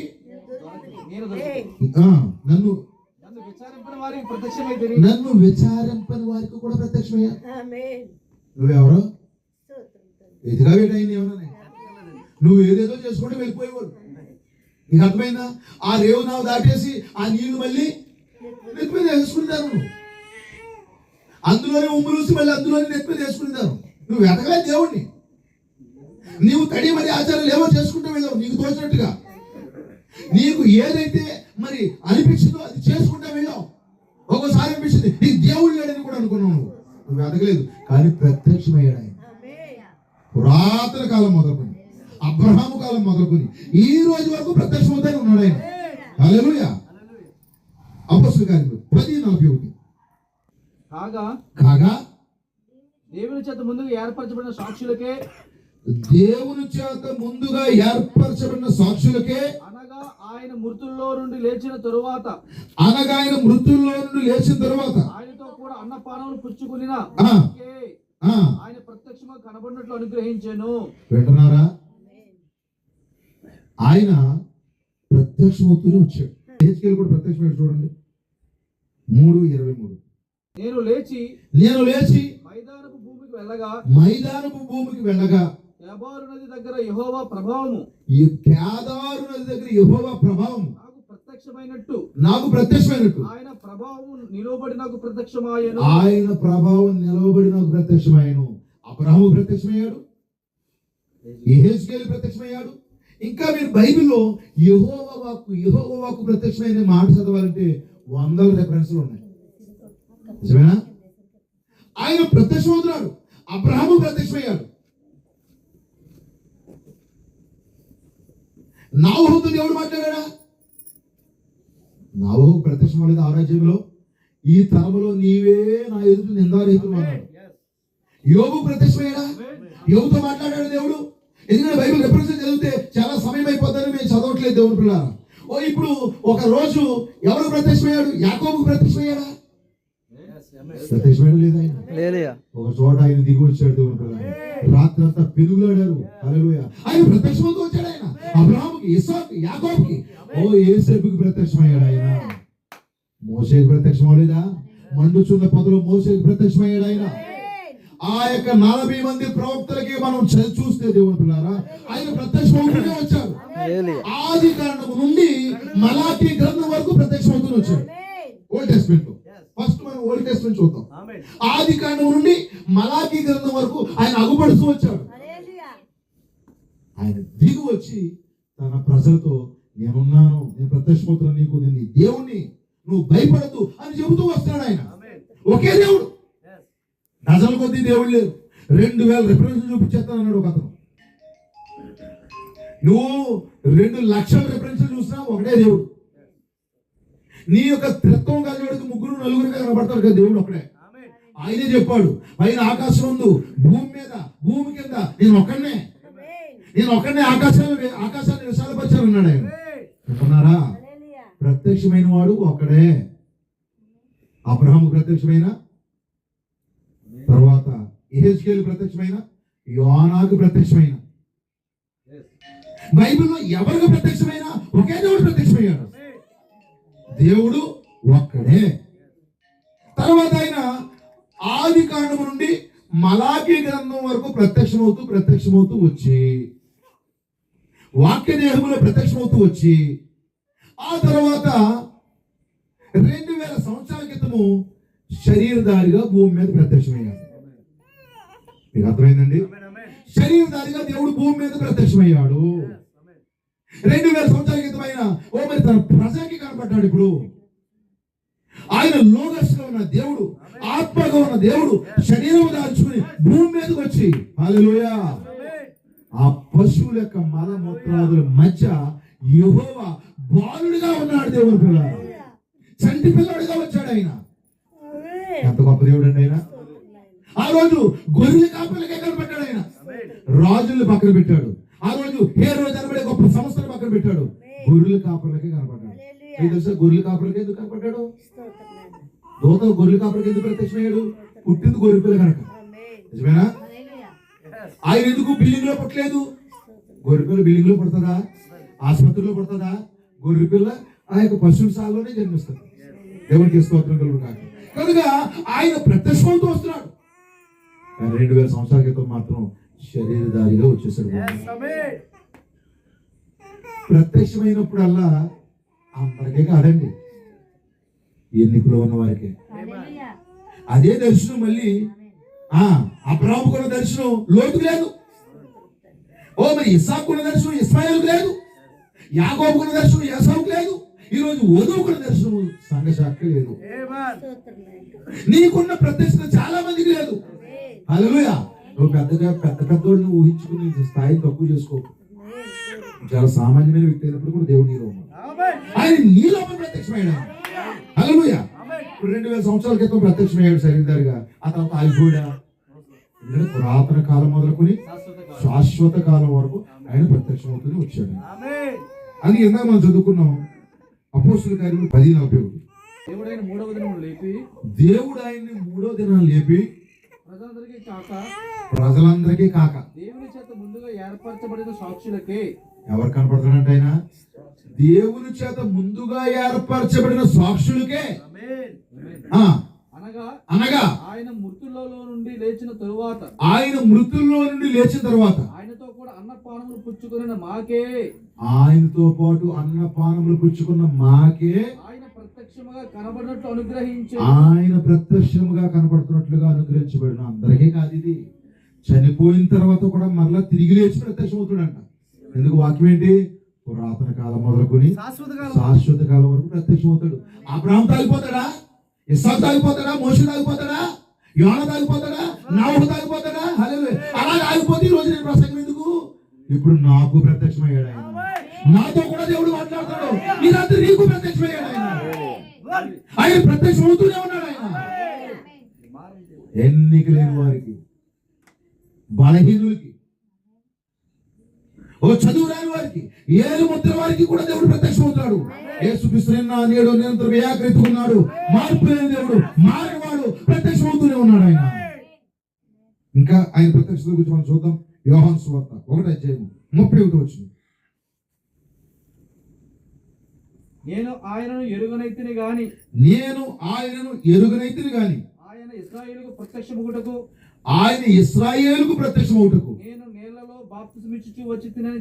నేను నేలలో బాప్తిసమిచ్చుచు వచ్చితినని చెప్పాను. ఇశ్రాయేలుకు ప్రత్యక్షమవడానికి యోహాను నీళ్ళలో బాప్తిసమిస్తాడు. ఆయన ప్రత్యక్షత ఆగలేదండి. ఆయన వస్తూనే ఉన్నాడండి. తన ప్రజలకి కనపరుచుకుంటూనే ఉన్నాడండి. ఇలా వచ్చినప్పుడు ఎలానండి? కొంతమంది అన్నారు ఆయన్ని బయలుజేబు. ఒరే వీడికి ఏ పని దొరక సేవకు వచ్చాడురా, బతక నేర్చాడు. కోడి పెట్టలు ఎప్పుడు ఇచ్చావురా? కోడి పెట్టలా నువ్వు అన్నవాడు ఎవడని ఇచ్చాడా? నీ ఇంటికాడు నువ్వు విమర్శిస్తారు కొంతమంది, అక్కడక్కడ నువ్వు విమర్శిస్తారు. అరే ఈ మధ్యగా తెల్ల సొక్క వేసేస్తాడు రోయ్, నా సొక్కని వేసుకుంటా నీకు ఏంటయ్యా బాధ? ఏం దేవుడో మాట్లాడుతూ ఉంటారు. ఆయన ప్రత్యక్షమవుతున్నాడు అంటున్నారు. వ్యభిచారం వాళ్ళు పుట్టాడు. రోజు మధ్యకాలంలో కొంచెం బాగానే గడిచినట్టున్నాడు రా ఆయన. మా బాధ ఇంటికి వచ్చి చూడండి రా బాబా. మా ఏడుపు, మా కన్నీరు, మా యొక్క వేదన, డబ్బులు, బిల్డింగులు, భోజనాలు, అన్నపానములు కాదయ్యా సహోదరుడా. ఈ వాక్యము ఎక్కడి నుంచి వింటున్నా? దేవుని కుమారుడా, మా ఏడుపు చూడు. కన్నీరు కాచి రాత్రి అంతా మెలుగుకుండి బాధపడుతూ చూడవయ్యా, నీకు అర్థమవుతుంది. తెల్ల సొక్క చూస్తున్నావా? బండి మీద వెళ్తాం చూస్తున్నావా? తిండి లేని రోజులు ఉన్నాయి, నిద్ర లేని రోజులు ఉన్నాయి, భార్య పిల్లలతో మరి గడిపేయడానికి కూడా అవకాశం లేని రోజులు ఉన్నాయి. ప్రభువైన యేసుక్రీస్తు ఆకాశ మహాకాశాలు దాటి ప్రజల దగ్గర ప్రత్యక్షం అవుతుంటే ప్రజలందరూ కూడా దెయ్య మిత్రం మరి భూమి తలకిందులు చేసేవారని అపోస్తులు అన్నారు. అసలు దేవుని కొంత పట్టించుకోవట్లేదు. ఆ రోజంట 4 వంతులు యూదులో 3 వంతులు యూదులు పట్టించుకోలేదంట ఆయన. 4 వంతుల యూదుల్లో 4 ఉంటే 3 పట్టించుకోలేదు, ఒకడే పట్టించుకోలేదు. ఈ రోజు కూడా అలాగే ఉంది. కానీ ప్రత్యక్షమవుతున్న వారిని విమర్శించేవారు. ఆయన దిగి వస్తుంటే ఒకరోజు ఒక వ్యక్తిని అన్నాడు, ఆయన నీ పరుపెత్తుకుని వెళ్ళిపో అన్నాడు. అంటే అతను బలహీనుడు, కాళ్ళు చేతులు పడిపోయింది. అతన్ని స్వస్థపరిచి బాగు చేసి ఇంటికి వెళ్ళిపోరంటే ఈయనకు వచ్చింది ఎందులో ఏంటనుకున్నాం? విశ్రాంతి దినమందు స్వస్థపరిచి వచ్చా. ఏం మాటలు రా నాయన. కొంతమందికి ఇది అర్థం లేని జవాబులు ఇస్తూ ఉంటారు పాస్టర్కి. అవి కాదండి. మన పొరపాటుగా ఒప్పుకోవాలి, మన బలహీనతగా ఒప్పుకోవాలి. అప్పుడు కనికరించబడతాం. ఒకవేళ ఈ వాక్యం నీకు అర్థం అవ్వలేదు, నేను బయట వారు కూడా వింటున్నారు కనుక కొంతమంది బయట కూడా చెప్తున్నాను, ఇది నీకు అర్థం అవ్వలేదు, మౌనం ఉండు, విమర్శ చేయక. విశ్రాంతి దినమందు స్వస్థపరిచి వచ్చా. ఆయనే విశ్రాంతి దినానికి ప్రభు అయి ఉంటే ఆయన అడుగుతావా? ఆయన అన్నాడు నీ గొర్రె పిల్ల కొట్లో పట్టి తీస్తావా లేదన్నాడు. తీస్తాను. మరి నా గొర్రె పిల్ల నేను తీసుకుంటే నీకేటి బాధ అన్నాడు ఆయన. అసలు అర్థం కావట్లేదు. ఏంటి అలా కడుతున్నాడా? తిన్నదా రక్క. మరి ఈ మంచులో అడితే నీకు ఏదైనా మారిపోతుంది. దేవుడికి స్తోత్రం కలుగుగా. ఓ మరి సేవకుడి యొక్క ఆలోచన, ఆ యొక్క బాధ వేదన గమనించాలి. కానీ దయచేసి రాత్రి ఆయన ప్రత్యక్షమవుతూ వస్తున్నాడు. కుష్ఠరోగుల్ని ఎవడు ముట్టుకుంటాడు చెప్పండి? ఇలా ధర్మశాస్త్రం ఏం చేసింది? కుష్ఠరోగిని వెలివేసింది. ఒక కుష్ఠరోగి అన్నాడు, ఇప్పుడు దాకా నేను పాలి వెలుపులు ఉన్నానండి, నన్ను ఎవరో పట్టించుకోవట్లేదండి, నీకు ఇష్టమైతే అన్నాడు. అప్పుడు ఆయన అంటాడు, నాకు ఇష్టమే, నువ్వు నాకు కావాలి. ఈ రాత్రి మనకి శరీరానికి కుష్టి లేదు కానీ ఈ మైండ్ ఉంటుంది కుష్టి. నువ్వు ఇష్టమే దేవుడికి, నువ్వు ఇష్టమే దేవుడికి. ఆయన ప్రత్యక్షమైన రాత్రి, ఆయన ప్రత్యక్షమైన రాత్రి, ఆయన దిగువచ్చాడు రాత్రి కూడా నీ కొరగా వచ్చాడు ఆయన. ఒక్క సింగిల్ పర్సన్ అయినా సరే తిరిగి జన్మిస్తే చాలా సంతోషం. నీ కొరకే వచ్చాడు రాత్రి. ఆయన దేవుని పిల్లారా ఒక చోట కూర్చున్నాడు. ఒకడు భోజనాన్ని పిలిచాడు కానీ మరి లేదండి. సేవకుడు అంటే ఏమనుకున్నారండి? ఈ పాత్ర దేవుడు ఎన్నుకున్న పాత్ర. ఇది సేవకుడు అనే పాత్ర మన ఊరే, మన కులమే, లేకపోతే మనోడే, మన మధ్యలోనే మసులుతున్నాడు. నువ్వు ఆ దృష్టితో చూసినంత కాలం నువ్వు గౌరవం ఇవ్వలేవు. నీ దృష్టి కొంచెం మార్చి ఈ శరీరం వెనకాల ఉన్నటువంటి ఆ దేవుని చూడు, ఆ పాత్రను దేవుడు వాడుకోవడం చూడు. గుర్తించలేకపోయాడు. సీమోను భోజనం పిలిచాడు. ఎక్కడ కూర్చుంటాడా? ఏది పెడితే తినేస్తాడా? పర్లేదు, దేంట్లో పెట్టే తినేస్తాడు. మనకి పనికిరాని వస్తువులన్నీ పాత్ర గారికి ఇచ్చేది తీసేసుకుంటాడు. తీసుకోవడానికి సిద్ధమే, నీ మనసు నీ ఇష్టం. ఒక ఆవిడంట ఇంకా రేపు మాకు చచ్చిపోయి కోడిపిల్ల ఇచ్చిందంట పాస్టర్ గారు. ఈ సరదాగా జోక్గా చెప్తారు కానీ నాకు చాలా సీరియస్గా తీసుకుంటుంది. చచ్చిపోయి కోడిపిల్ల ఇచ్చిందంట. ఎందుకంటే తెలుగులో చేసి కోడిపిల్ల అట్టుకొచ్చిందంట. ఇంకా ఎలాగా ఇచ్చేస్తే అతను ఏదో తీసుకుంటాడు, కోడిపిల్ల ఇచ్చేసేట్టు కూడా ఉంటుంది. ఆ తర్వాత మరి సేవకుడు చక్కగా ప్రార్థన చేశాడు, ప్రభు ఈ కోడిపిల్లని దీవించు, ఇచ్చిన ఆమెను దీవించు, మరి ఇలాంటివి అనేక కోడిపిల్లలు ఆవిడకి ఇయ్యన్నాడు. ఇలాంటివి మన ఇంటికి వెళ్ళి అన్నిటికీ జబ్బు పనికిరాని పారేసి, నీకు నచ్చని, నువ్వు తినని, నీకు సరిపోని, నువ్వేదో గింటేసి సేవకుడికి ఇస్తే అలాంటి ప్రతిఫలమే పొందుకుంటావు. దేవునికి స్తోత్రం కలుగుగా. ఒక సీమోను ఆయన ఎవరో గుర్తించలేదండి, ఆయన్ని పిలవలేదంట, కాళ్ళకి నీళ్ళు ఇవ్వలేదంట. ఓ మరి ఏంటి పాదాలకు పాదాలకి నీళ్ళు ఇవ్వలేదు, ముద్దు పెట్టుకోలేదు, అత్తలు పోయలేదు. ఒక ఆవిడ వచ్చాక ఆ కార్యం చేస్తుంటే పాపితం, లేకపోతే ఆవిడ పాపని ఇతరికి ఎలా తెలీదు? ప్రజలు ఆ విధంగా ప్రత్యక్షమవుతున్నప్పుడల్లా ప్రజలు గుర్తించలేదు. కానీ ఒక ఆవిడ అంటుంది, ఒక ఆయన నువ్వు సజీవుడు అయిన దేవుని కుమారుడు అయిన క్రీస్తు. ఇంకొక ఆవిడ అంటుంది, ఓ మరి నీతో దేవుడు ఉన్నాడు, నువ్వు మా ఇంటికాడ ఉంటే మా యొక్క తమ్ముడు చనిపోవడం అంటుంది. కొంతమంది ఎంత బాగా రిసీవ్ చేసుకున్నారండి. హల్లెలూయా. కొంతమంది ప్రజలు ఎంతో మరి రిసీవ్ చేసుకున్నారు. మీరు కూడా వెళ్ళిపోతారా అని అడిగాడు ఒక రోజు. అంటే పాస్టర్ గారు మేము ఉంటా, నీకు ఇష్టం లేదా? కొంతమందికి మంచి చెప్పినా నచ్చదండి. ఆయన అన్నాడు మీరు కూడా వెళ్ళిపోతారన్నాడు. ఒరే పాస్టర్ గారికి ఈ మధ్యకాలకు కష్టాలు వచ్చేసి మమ్మల్ని వెళ్ళిపోమంటున్నాడు, అయితే వెళ్ళిపోదాం. అది కాదు దాని ఉద్దేశం. నువ్వేమనుకున్నావు? అప్పుడు పేతురు అంటాడు, ఏమన్నాడు తెలుసా? నీవే నిత్యజీవ మాట్లాడగలవు. కొట్టినా పర్వాలేదు, తిట్టినా పర్లేదు, కోసినా పర్లేదు, నేను ఇక్కడే ఉంటాను. హల్లెలూయా. ఎలా మందిరంలోకి రాగానే నా గురించే మాట్లాడినట్టుగా అనిపిస్తుంది ఒక్కోసారి, అయినా సరే నేను ఇక్కడే ఉంటాను. అది ఎన్నికలు ఉన్నవారు. ప్రవక్త గారు సంఘానికే ఓ డాక్టర్ గారు వచ్చి చూడండి. డాక్టర్ గారు ఎలా ఉంటుంది చెప్పండి? మామూలు ఎత్తుంటేనే బెదరు, కూర్చో, ఎలా కనకపోతే పాస్టర్ గారు గౌరవించలేదు, నాకు మాట్లాడలేదు, నాకు పాట ఇవ్వలేదు, నాకు డబ్బు ఇవ్వలేదు, లేకపోతే నాకు ఏదో చేయలేదు. కానీ ఆ యొక్క సహోదరుడు వచ్చాడంటే సంఘానికి, అతని పేరు శామ్ అడయార్. ప్రవక్త అంటాడా, అతని గురించి చెప్తూ అతను అన్నాడంట, కొన్నిసార్లు కొట్టినట్టు ఉంటుంది నీ వాక్యం, కోసినట్టు ఉంటుంది, అయినా సరే నేను ఎక్కడికే ఎదుగుతాను తెలుసా? ఈ వర్తమానంలోనే నేను ఎత్తపోతుంది, నా శరీరం మారిపోతుంది, అది ఇక్కడే ఉంటాను నేను. హల్లెలూయా. నా ప్రజలు 40, 30, 40, 50 కిలోమీటర్లు ఉన్నా నేను ఎక్కడున్నా అక్కడికి వస్తాను. వారు 100 కిలోమీటర్లు ఉన్నా నన్నే ఫాలో అవుతారు, ఎందుకంటే నా గొర్రెలు నా స్వరం అంటే. కానీ ప్రత్యక్షమైన దేవుడు ఎవరు? మరి దిగు వచ్చిన ఆయన ఎవరు? నీకు అర్థం కావాలి. ఇంకోసారి చెప్పనా, ఈ రోజు దేవుడు నీకు కనపడాలంటే, దూత కనపడాలంటే కాపురలో కనపడతాం. నీకు అర్థమైందా? నువ్వు సామాన్యంగా చూస్తే నీకు ఆ సామాన్యమైన విషయాలు అర్థమవుతాయి. ఇప్పుడు ప్రత్యక్షమైన ఎక్కడొచ్చాడు దేవుడు, ఎక్కడొచ్చాడు అంటే వచ్చాడు ఇక్కడికి, నీ మధ్యలో సంచరిస్తా ఉన్నాడు. దేవునికి స్తోత్రం కలుగును. కనుక దేవుని పిల్లలారా, ఆయన ప్రత్యక్షమవుతూనే ఉన్నాడు ఆది కాండం నుంచి. మరి 2000 సంవత్సరాల క్రితం శరీరధారికి వచ్చాడు, చనిపోయి తిరిగి లేచాడు, మళ్ళీ ప్రత్యక్షం అవడం మానలేదండి. నిజమేనా? యోహాను సువార్త 21:1. అటు తర్వాత యేసు తిబెరియా సముద్ర తీరమున శిష్యులకు మరలా తన్ను ప్రత్యక్షతలో ఆగలేదు. ఆయన వచ్చిన ఆయన, బెత్లెహేములో పుట్టిన ఆయన, 2000 సంవత్సరాల క్రితం భూమి మీదకి వచ్చిన ఆయన, పురాతన కాలం మొదలుకొని పాత నిబంధనలో ప్రత్యక్షమయ్యాడు, కొత్త నిబంధనలో ప్రత్యక్షమయ్యాడు, మరలా సంఘకాలంలో ప్రత్యక్షమవుతున్నాడు. ఈ రోజు వధువు దగ్గర ఉన్నాడు ఆయన, ఆయన ప్రత్యక్షమవుతూనే ఉన్నాడు, మరలా ప్రత్యక్షపరుచుకున్నాడు ఆయన. హల్లెలూయా. ఆయన ప్రత్యక్షతలు ఆగలేదు. మార్కు సువార్త 16:12-14. ఆ తరువాత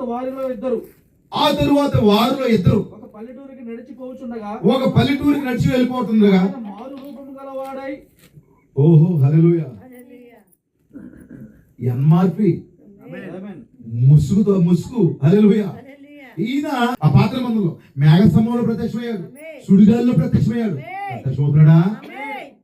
ఏంది కబ్బా, పరలోకంలో ఒంటరిగా ఆయన కూర్చోవచ్చు కదా, నువ్వు లేకుండా ఆయన ఉండలేదు. నువ్వు ఆయన కుమారుడివి, నువ్వు ఆయన కుమార్తెవి. అందరూ వచ్చినా ఒకడు రాకపోతే పాస్టర్కి ఎక్కడో బాధ ఉంటుందండి. నేను వెళ్ళకపోతే ఏంటనుకుంటా, నువ్వు అనుకుంటావు అలాగా, పెద్ద మొనగాళ్ళలాగా తిరుగుతూ ఉంటావు. ఎందుకని ఏంటో నాకు అర్థం కాదు. నీ కోసం ఎంత వేదన ఉంటుంది తెలుసా? నాకు 4 బిడ్డలు ఉన్నారండి, 3 సరిపోతా నాకు ఇప్పుడు. ఆ 4వ బిడ్డ వచ్చేదాకా భోజనం వాళ్ళ దగ్గర నాకు ఎంతో బాధ. నేను మంచి బిర్యానీ చేశాను, మంచి భోజన పదార్థాలు పెట్టాను, 4వ బిడ్డ ఎక్కడో తిరుగుతున్నాడు. 3 తినేసారు, సంతోషం ఉంటుందా? ఆ 4వ వాడు వచ్చేదాకా తిరుగుతా ఉన్నాడు. ఆ 4 బిడ్డలు కూర్చునేదాకా నాకు భోజనం ఎక్కడ నాకు ఒక కాపురం అసలు. భౌతికమైన బిడ్డల గురించి ఎలాగైతే ఉన్నాడు కాపురే, ఆత్మ సంబంధంగా ఉన్న బిడ్డల కోసం కాపురు అలాగే ఎదురు చూస్తాడు. తీర్మానం చేసుకోండి, ఒక్క ఆదివారం కూడా మిస్ అవ్వకూడదు, ఒక కార్యక్రమాలు కూడా నేను తప్పిపోకూడదు అని తీర్మానం ఉంటే ఈ రోజు కష్టాలు పడినా ఒక రోజు ఖచ్చితంగా జీవించాలి. పరలోకంలో నీకు పెద్ద బహుమతి ఉంటుంది. దేవుని కుమారుడా, మారు రూపంలో ఆయన అమ్మాయి మార్గంలో ప్రత్యక్షమయ్యాడు. వారు వెళ్ళి తక్కిన వారికి ఆ సంగతులు తెలియజేశారు, కానీ వారు వీరి మాటలు నమ్మకపోయిరి. వెంబట 11 మంది శిష్యులు భోజనం కూర్చున్నప్పుడు ఆయన వారికి ప్రత్యక్షమై తాను లేచిన తర్వాత తాను చూసిన వారి మాట నమ్మినందున వారి అపనమ్మక నిమిత్తమును హృదయ కాఠిన్యం నిమిత్తమును వారిని గద్దించును. ఈ అమ్మాయి మార్గంలో వెళ్తున్న వారికి ప్రత్యక్షమయ్యాడు. ఆ తర్వాత భోజనము దగ్గర కూర్చున్న వారికి కూడా ప్రత్యక్షమయ్యాడు. అంటే నేను ఎందుకు ఇన్ని మాటలు చదివించానంటే, పురాతన కాలం మొదలుకొని శాశ్వతకాలం శాశ్వత కాలం వరకు ప్రత్యక్షమవుతున్నాడు ఆయన. ఒకే దేవుడు. చూడండి, సూర్యులు ఎంతమంది ఉన్నారు మనకి? ఒకడే. ఒకడే సూర్యుడు, కానీ కాలాలు మూడు. నిజమేనా? ఒకే సూర్యుడు, కాలాలు మూడు. ఆమేన్. ఇప్పుడు ఒకే సూర్యుడు కాలాలనే మారుస్తాడు, ఆమేన్. కార్యాలు కూడా మారుస్తాడు. Yes, ఆమేన్. నువ్వు మరి ఎండాకాలానికో సూర్యుడు, శీతాకాలానికో సూర్యుడు, వర్షాకాలానికో సూర్యుడు అనుకున్నావా? వింటున్నారా? కనుక ఒకే సూర్యుడు అయితే ఒకే దేవుడు. ముగ్గురు దేవుడు లేరు. ఆయన తండ్రిగా, కుమారుడిగా, పరిశుద్ధాత్మగా ఒకటే దేవుడు. ఆమేన్. కాలాలు మార్చాడు. అలాగే ఎండాకాలంలో కార్యాలు వేరు. ఎండాకాలంలో మరి ఒకలాంటి ఫ్రూట్స్, శీతాకాలంలో ఒకలాంటి ఫ్రూట్స్, వర్షాకాలంలో ఒకలాంటి ఫ్రూట్స్, సీజనల్ ఫ్రూట్స్ ఉంటాయి కదా. ఒకే సూర్యుడు కాలాల్ని, కార్యాల్ని మార్చుకుంటూ వచ్చాడు. అదే సూర్యుడు ప్రత్యక్షమవుతున్నాడు దేవుడు. మూడు కాలాల్లో ఒకే సూర్యుడు ప్రత్యక్షమవుతాడు. ప్రత్యక్షతలు ఆగలేదు. సరే, ఇప్పుడు ప్రత్యక్షమైన వాడు ఎవరు? ఇది కూడా మనకు అర్థం కావాలి. చదువు ఇప్పుడు మొదటి తిమోతి పత్రిక 3వ అధ్యాయం 16వ వచనం. అది ఇంగ్లీష్లో కూడా చదవడానికి ఒకవేళ ఇంగ్లీష్ బైబిల్ సెల్ ఫోన్ ఉంటే తీయండి. మొదటి తిమోతి 3:16. అయినను నిత్య జీవ నిమిత్తము అయ్యా, మొదటి తిమోతి 3:16 సార్. నిరాపేక్షముగా నిరాక్షేపముగా నిరాక్షేపముగా దైవభక్తిని కూర్చున్న మర్మము, దైవభక్తిని కూర్చున్న మర్మము గొప్పదైన నేను. ఆయన అంటే ఇంగ్లీష్ ఏమో తెలుసా? గాడ్. తెలుగులో ఆయన రాయబడింది, ఇంగ్లీష్ లో గాడ్. సశరీరుడుగా ప్రత్యక్షుడాయను, సశరీరుడుగా ప్రత్యక్షుడాయను. ఆత్మవిశ్వమున ఆయన ఎలా ప్రత్యక్షమయ్యాడంట? సశరీరుడుగా సశరీరుడుగా ప్రత్యక్షమాయను. ఇంగ్లీష్ లో చదువుతుంది God was manifestation in flesh. అంటే దేవుడు శరీరంలో ప్రత్యక్షమయ్యాడు. లాలి లాలి లాలి లాలమ్మ లాలి. మా ఊర్లో, మా ఏరియాలో నుండి ఒక ఆయన ఏం చేస్తాడు తెలుసండి? మరియమ్మకు పురుష స్నానం చేద్దాం, అందరూ తలప బింది పెట్టరండి. పురుష స్నానం చేద్దాం, భక్తి పేరు తరలేసిందండి. ఏం చేయాలో తెలియట్లేదు. నువ్వు యేసుక్రీస్తు ఆరాధన చెప్తున్నావు, ఇంటింటికి కవర్ అండి ఎత్తున్నావు. ఎవరండి ఇస్తున్నాడు ఇలాగా? ఇక్కడ చర్చికి రాని వాళ్ళ దగ్గర కవర్ ఇచ్చి ఆ డబ్బులు ఎత్తున తీసుకోవడానికి సిగ్గు లేదు నీకు? వారు ప్రేమతో వచ్చి నీకు ఏదైనా దేవుని సేవకుడిగా పరిచయకు ఉపయోగిస్తే మంచిదే, తీసుకుంటాం. కానీ ఇంటింటికి వెళ్ళి కవర్ ఇచ్చి అది ఎక్కడ పండుగ? అది ఎవరి అపోస్తులు ఎవరు చేశారు? అలాంటి భక్తి, అలాంటి ఆరాధన ఎవరు చేశారు? ప్రజలు చూసారు ఏం చేస్తున్నారు ఈరోజు? ఎవరు ప్రత్యక్షమయ్యారు? గాడ్, దేవుడు, ఎలోహిం. ఆది కాండం నుంచి కూడా మరి ఉన్నటువంటి దేవుడు, సృష్టిని చేసినటువంటి ఒకే దేవుడు, ఆయనే శరీరం లోపల ప్రత్యక్షమయ్యాడు. హల్లెలూయా. ఇప్పుడు ప్రత్యక్షమైంది ఏమిటి? దేవుడు. నిజమేనా? ఆయన పురాతన కాలం మొదలుకొని శాశ్వత కాలం వరకు ప్రత్యక్షమవుతున్నాడు. ఎందుకు ప్రత్యక్షమైన ఎవరెవరంటే దేవుడు. దేవుడు అంటే ఎవరు? అసలు ఏమై ఉన్నాడు ఆయన అనేది మనం చూద్దాం. మొదటి యోహాను పత్రిక 1వ అధ్యాయం 2వ వచనం. ఆ జీవం ప్రత్యక్షమైను. ఏంటంటే ప్రత్యక్షమైంది? ఆ జీవము. జీవం. దేవుడు అంటే ఏంటి? జీవం. హల్లెలూయా. దేవుడు అంటే ఎవరండి? జీవము. నువ్వు దగ్గరికి వెళ్ళావు, నీతో మాట్లాడతలేదు, అదా? చెప్పు. దేవుడు అంటే ఏమిటి? జీవం. అది కదలకుండా దానికి మాటలుంటాయి, చూస్తాడు, వింటాడు. హల్లెలూయా. ప్రత్యక్షమైన వాడు ఎవరు? జీవము. ఆ జీవం ప్రత్యక్షమైన. చదవండి. ఆ జీవం ప్రత్యక్షమైన. ఆ జీవం ప్రత్యక్షమైన. తండ్రి వద్ద నుండి మాకు ప్రత్యక్షమైన నిత్య జీవమును. ఏంటంటది? తండ్రి వద్ద నుండి మాకు ప్రత్యక్షమైన ఆ నిత్య జీవమును. ఆ నిత్య జీవమును మేము చూచి ఆ జీవమును గూర్చి సాక్ష్యమిచ్చుచు దానిని మీకు తెలియపరుచున్నాము. ఎంతగా ప్రత్యక్షమైంది ఏంటి తెలుసా? దేవుడు అన్న. దేవుడు అంటే ఏంటి? జీవము. ఆ జీవం ఏంటి? నిత్య జీవము. ప్రత్యక్షమైంది ఏం చెప్పండి? 2000 సంవత్సరాల క్రితం ప్రత్యక్షమైంది ఏంటి? నిత్య జీవం. సంఘానికి అర్థం ఉందా? నిత్య జీవం అంటే ఏంటి? అంటే ఆయన మాట్లాడారు కదా, ఒక మాట పలికారు. ఏంటంటే ZOE. జో. జో అనగా దేవుని సొంత జీవము. అయ్యా ప్రత్యక్షమైంది ఎవరై రాత్రి?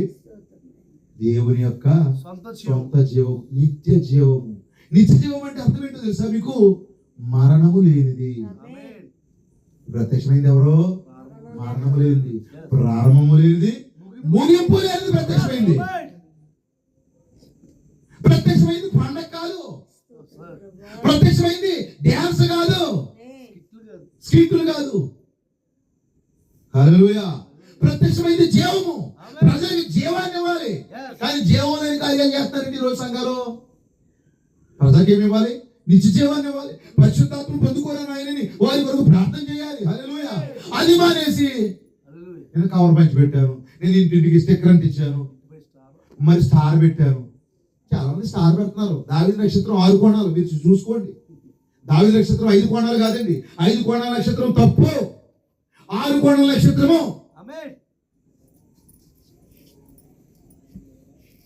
ఇంటి మీద స్టార్ ఉంటుంది, ఇంట్లో అందరికీ ఫైర్ అయిపోతుంది. మీకు అర్థమైందండి? వారైపోతుంది ఒక్కోసారి. ఆ రోజు జ్ఞానులు అంట నక్షత్రాలు చూసుకుని వెళ్ళారంట. వెళ్ళారా? ఎవరు కనపడ్డారా? చెప్పండి అమ్మా. నక్షత్రం ఉందని చూసి ఆ నక్షత్రాన్ని బట్టి వెళ్ళిపోయేటప్పటికి చక్కగా యేసుప్రభు కనపడ్డారు. ఇప్పుడు నక్షత్రం వాళ్ళ ఇంట్లో ఉందని ఇంట్లోకి వెళ్ళినప్పుడు టీవీ చూస్తారు అందరూ. నక్షత్రం బయట ఉంటారు. ఇదేం క్రైస్తవ్యం?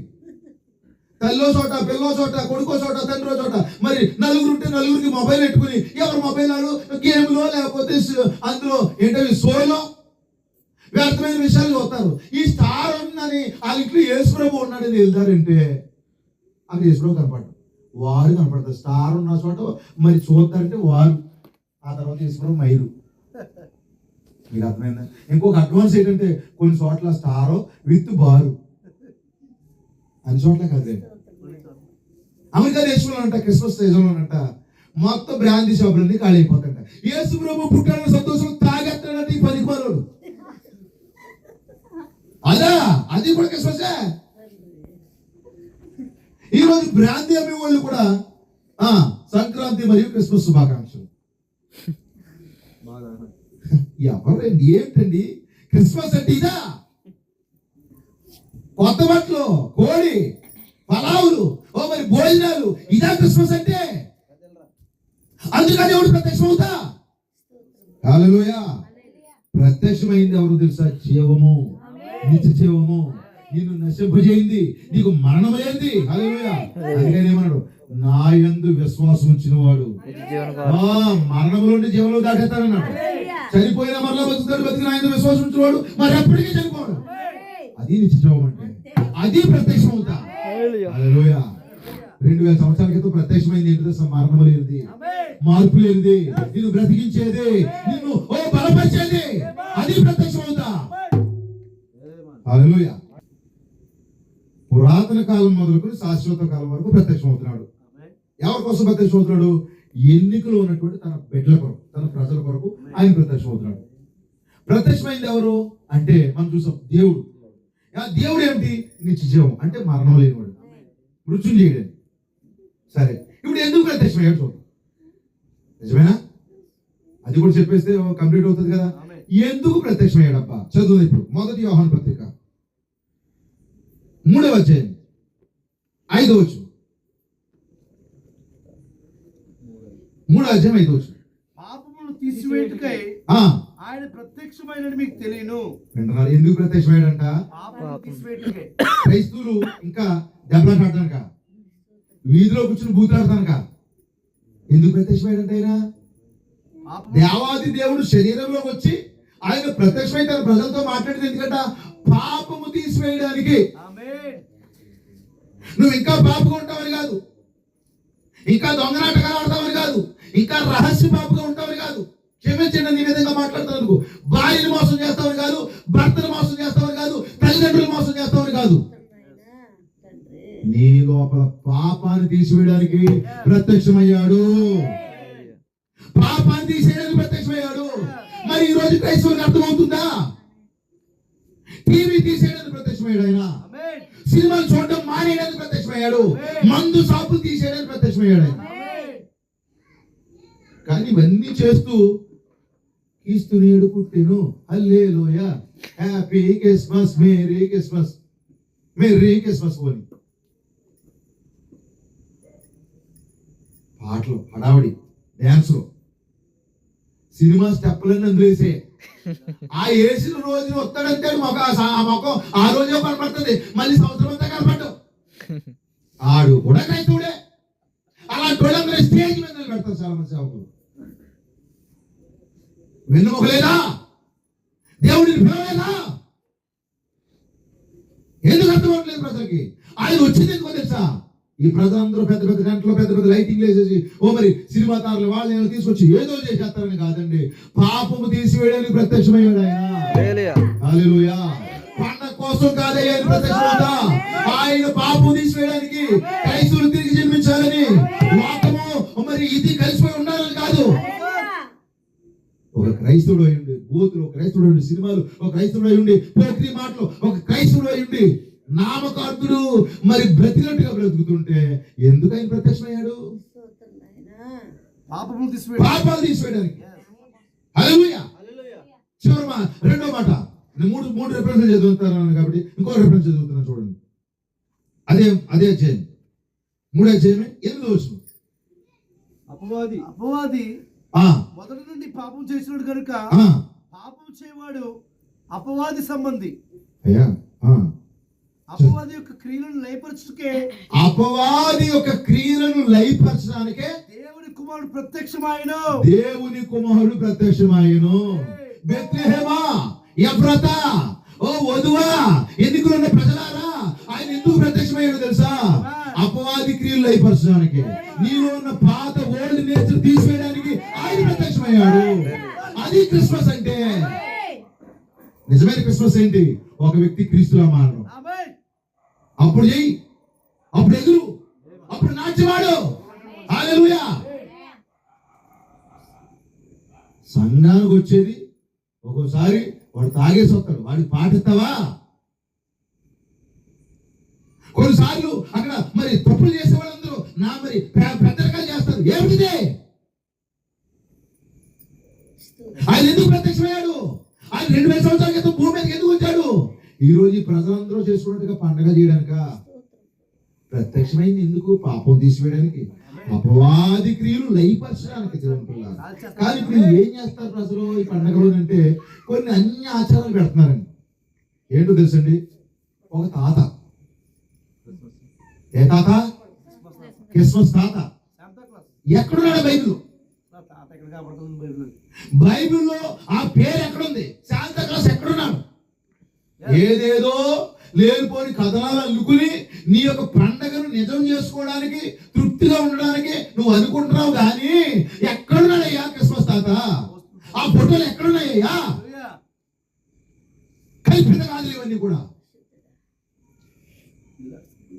క్రీస్తు దేవుని పిల్లలు, మరొక చెడ్డది ఏంటో తెలుసండి? Christmas tree. నేనేమంటున్నాను తెలుసండి? యేసుక్రీస్తు పుట్టలేదని చెప్పట్లేదు, 1000% కరెక్ట్. ఆయన జన్మించాడు, దేవాది దేవుడు శరీరధారిగా వచ్చాడు. కరెక్ట్. అది ఎవరో కాదంటే సరిపోరు. ఏ మతోన్మాది కూడా యేసు ప్రభు పుట్టలేదని చెప్పడానికి సరిపోడండి. ఎందుకంటే దేవుడు పుట్టాడు, శరీరధారికి వచ్చాడు. అలాగే ఆయన రాకపోతే మనకి విమోచన లేదు, మనకి పాప క్షమాపణ లేదు.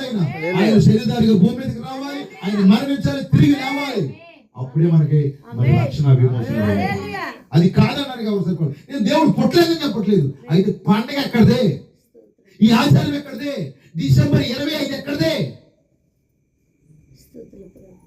చలికాలంలో జన్మించాడని ఆధారం ఏమిటి? ఓ యేసు ప్రభు జన్మించే చలికాలమా? అక్కడ ఆ గొర్రెల కాపులు మంటేసుకున్నారా? ఎక్కడుంది అక్కడ? ఆ దేశంలో కొందరు గొర్రెల కాపులు రాత్రి వెళ్తామ మందను కాచుకొని చూడగా, మంటను కాదు.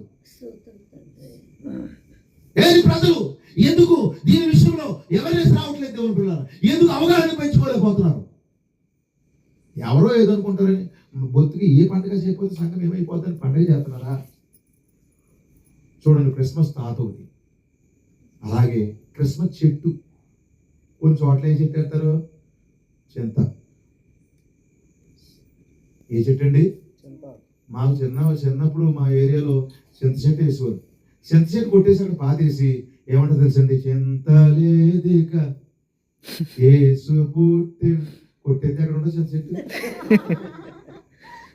అక్కడ వాడేది ఏరియాలో చింత అంటే ఈ చింత చెట్టు కోసం కాదు. కానీ చెట్టు ఎక్కడదే? ఇప్పుడు ఎవరైనా చెట్టు చుట్టూ తిరిగారు అనుకోండి, వాళ్ళ అంజులు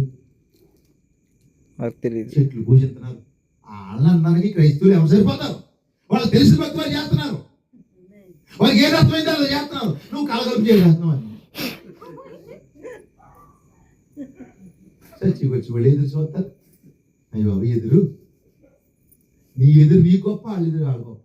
నువ్వు వెళ్ళినప్పుడు ఎదురు దెబ్బ తగిలిపోయి పొద్దున్న ఎవరి మొక్క చూసానా? పొద్దున్న ఎవరి మొక్క నీ మొక్కనే చూసుకుంటా అర్థం. నీ మొక్క చూడగానే దెబ్బ తగిలి నీకు. మంగళవారం శుక్రవారం కటింగ్లు ఉండవు. ఎక్కడ నేర్చుకున్నారో బాబు ఇవన్నీ కూడా? ఎవరు చెప్పారు? నువ్వు క్రైస్తవుడు అంటే చచ్చిపోతావు. క్రైస్తవుడు కాదంటే నువ్వు ఒక నిజంగా క్రైస్తవుడు అంటే కొన్ని అన్యాచారాలు ఉంటాయి. ఎవరు నువ్వు? నువ్వు వెచ్చనిగా ఉన్నావు, జాగ్రత్త. నువ్వు ఉంటే ఇటు లేదా అట్టు. వాళ్ళు ఏదో అదే చేస్తున్నారు ఫస్ట్ నుంచి కూడా. మీకు అర్థమైందండి? కనుక మన క్రైస్తవులకి ఎంత పడాయి అంటే ఆ సాయంకాలం అట్లా అలా ఎక్కువ అక్కడికి ఎవరు చేస్తారో దెయ్యాలు వచ్చేస్తాయి. అంత ఎత్తులోకి వచ్చేస్తే కిందకి రావాలి. దెయ్యానికి పాపం ఆ పైగా పిల్లోని ఎత్తి పైకి రాగలరు, కింద దిగరు. ఇలాగ అన్న వాళ్ళని దెయ్యం ఉంటుంది తెలియక. అది ఆల్రెడీ నీ లోపల ఉండి ఎంత విడ్డూరాలు, ఎంత వింతలో. మా 4 పిల్లలు కోటాలకు వెళ్ళినప్పుడు ఒకసారి కోటలు ఎక్కడ తెచ్చండి, అక్కడే సమాధులు ఉంటాయి. ఆ సమాధుల మీదే పెట్టి వాక్యం వాళ్ళు సర్టిఫికెట్. ఈ రోజు పేచి లేదు, అలానే వెళ్ళాం. దేవుని స్తోత్రం కలుగును గాక. మీకు అర్థమవుతుందా దేవుని పిల్లలారా? కానీ ఇవన్నీ ఆచారాలు క్రైస్తవులు చేస్తున్నారు. పాత్రలు చేస్తారు ఒకసారి ఆచారాలు. కొన్ని చోట పాస్టర్ గారులకే ఉంటాయి ఆచారాలు. ఎదురాలు వస్తుంది బాబోయ్, ఎదురాకూడదు. పిల్లి నల్లి ఏమి ఎదురున్నారు? అసలు పిల్లి ఎవరు అనుకున్నారు? మాట్లాడితే పిల్లి, నల్ల పిల్లి. కానీ చాలా ఆచారాలు. ఇవన్నీ చెప్తే చాలా సమయం అయిపోతుంది, ముగింపులోకి రావాలి కదా. చెట్లు వేస్తున్నారు. ఒక మాట చదువుతారు, మీరు బాగా కొంచెం మంచి ఆలోచన వస్తుంది. ఒక మాట చెప్తారు. దీనికి ఇంకా వివరణ ఇవ్వాలి కానీ సమయం నాకు లేదు. ద్వితీయోపదేశకాండం 16 అధ్యాయం 21 వచ్చింది. నీ దేవుడని యెహోవాకు నీవు కట్టు బలిపీఠము సమీపమున, నీవు కట్టే బలిపీఠం సమీపమున ఏ విధమైన వృక్షమును నాటకూడదు. ఏమంటాడండి? ఏ విధమైన చెట్టు నాటకూడదు. క్రైస్తవులారా, క్రిస్మస్ చేసే క్రైస్తవులారా, చెట్టు లేదు బైబిల్లో. అది ఎక్కడి నుంచి వచ్చింది?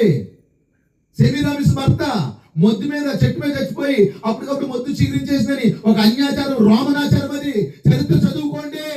ఓ క్రిస్మస్ లో చెట్టు లేదు, క్రిస్మస్ లో తాత లేడు, క్రిస్మస్ లో క్రీస్తు ఉండాలి. నాటికలు లేవు, డ్యాన్స్ లేవు, సినిమా రాగాలు లేవు. యేసు క్రీస్తు లాంటి బ్రతుకే నిజమైన క్రిస్మస్. ఈరోజు చెట్లు నాటేస్తున్నారు. ఆ సంవత్సరంలో మరి చక్కటి ఒక చెట్టు ఎట్టి దానికి మళ్ళా ఏం చేస్తారండి? రకరకాల ఆకారాలు, లైటింగ్లు పెడతా ఉంటారు. సూర్య దేవత ఆరాధన మరి సాదృశ్యంగా చెట్టుని వారు పూజించారు. మరి చరిత్రలో దేవుని పిల్లలు. దయచేసి రాత్రి దేవుడు ఎందుకు ప్రత్యక్షమయ్యాడు తెలుసా? అపవాది క్రియలు అయిపోవడానికి. దేవుడు ఎందుకు ప్రత్యక్షమయ్యాడు తెలుసా? నీలో పాపం తీసివేయడానికి. హల్లెలూయా. పాపము తీసేస్తే ఏంటి? నా అంశం నేను దాటిపోలేదు. పాపము తీసివేయడం అంటే అర్థం ఏంటి తెలుసండి? నిన్ను విమోచించడం. అందుకని మన వర్తమానం పేరేంటి? ఎన్నికలో ఉన్న దేవుని ప్రజల్ని, దేవుని వధువుని విమోచించుటకు ప్రత్యక్షమైన దేవుడు. పాపము తీసివేయడం అంటే ఏదైనా వరంలో ఆదాము ద్వారా, ఆ యొక్క మొదటి దంపతుల ద్వారా మనం పాపంలో కూడా పడిపోయాము. వారి పాపంలో పడిపోవడం ద్వారా మనము కూడా అపరాధంలో పడిపోయి పాపంలోకి వచ్చేసాము. ఏదైనా నుంచి బయటికి గెంటివేయబడ్డాము. ఆ యొక్క హక్కులన్నీ కోల్పోయాము. దేవుని పిల్లలారా, హక్కులన్నీ కోల్పోయామా? హక్కులన్నీ కోల్పోయాము.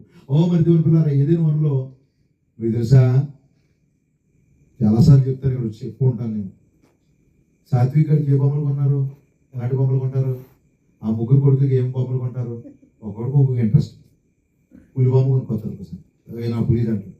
ఒకటి ఎలుగుబంటి బొమ్మ, ఒకసారి ఏనుగు బొమ్మ. నిజమా కదా? ఈ ముగ్గురు పిల్లలకి ఈ ఏనుగు బొమ్మ, ఎలుగుబంటి బొమ్మ, సింహం బొమ్మ కొనిస్తారు. కానీ ఆదాముకి బొమ్మలు ఎవరు? దేవుడు నిజమైన సింహాన్ని ఇచ్చాడు, నిజమైన ఏనుగు ఇచ్చాడు, నిజమైన ఎలుగుబంటి ఇచ్చాడు. ఎలుగుబంట్లు, సింహాలు, సింహం వచ్చేదంట అడవికి రాజు అనేదంట. అప్పుడు ఆదామని ఎవడంట, నేను నీకు రాజు అని. కానీ ఏమైంది? ఒక్క కొడలు పోయిపోయింది. నిజమా?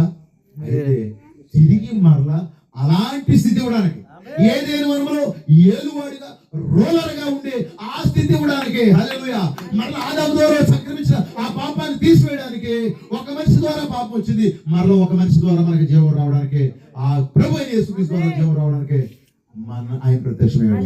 ఆదాము ద్వారా పాపం వచ్చింది, మొదటి ఆదాము ద్వారా, కడపటి ఆదాము ద్వారా మరలా జీవం రావడానికి ఆయన ప్రత్యక్షమయ్యాడు. ప్రత్యక్షమైంది ఎందుకు? పాపం తీసివేయడు. పాపం తీసేస్తే నువ్వు ఎవరవుతావు? మళ్ళా మొదటి ఆది ఆదాములాగా అయిపోతావు. మరలా తిరిగి నువ్వు ఎక్కడికి వెళ్తావు? ఏదేళ్ళ నుంచి గెంటు వేయబడ్డావు, మరలా ఏదేళ్ళలోకి వెళ్తావు. ఏదేళ్ళలోకి వెళ్తే నీకు ఏమొస్తాయి? మరలా హక్కులు వచ్చేస్తాయి. ఏమొస్తాయి పాస్టర్ గారు హక్కులు? నువ్వు పలికితే కార్యాలు జరుగుతాయి, నువ్వు మాట్లాడితే సమస్తం లోపడుతుంది. మరలా ఆ స్థితికి వెళ్ళడానికే దేవుడు ప్రత్యక్షమయ్యాడు. ఆయన పురాతన కాలం మొదలుకొని శాశ్వత కాలం వరకు ప్రత్యక్షమవుతున్నాడు. నీలో పాపం తీసివేయడానికి, అపవాది క్రియలు లయపరచడానికి దేవుడి రాత్రి ప్రత్యక్షమయ్యాడు. అందుకే 1963లో ప్రకటన 11 ప్రకారంగా ఆయన మేఘంగా దిగి వచ్చాడు.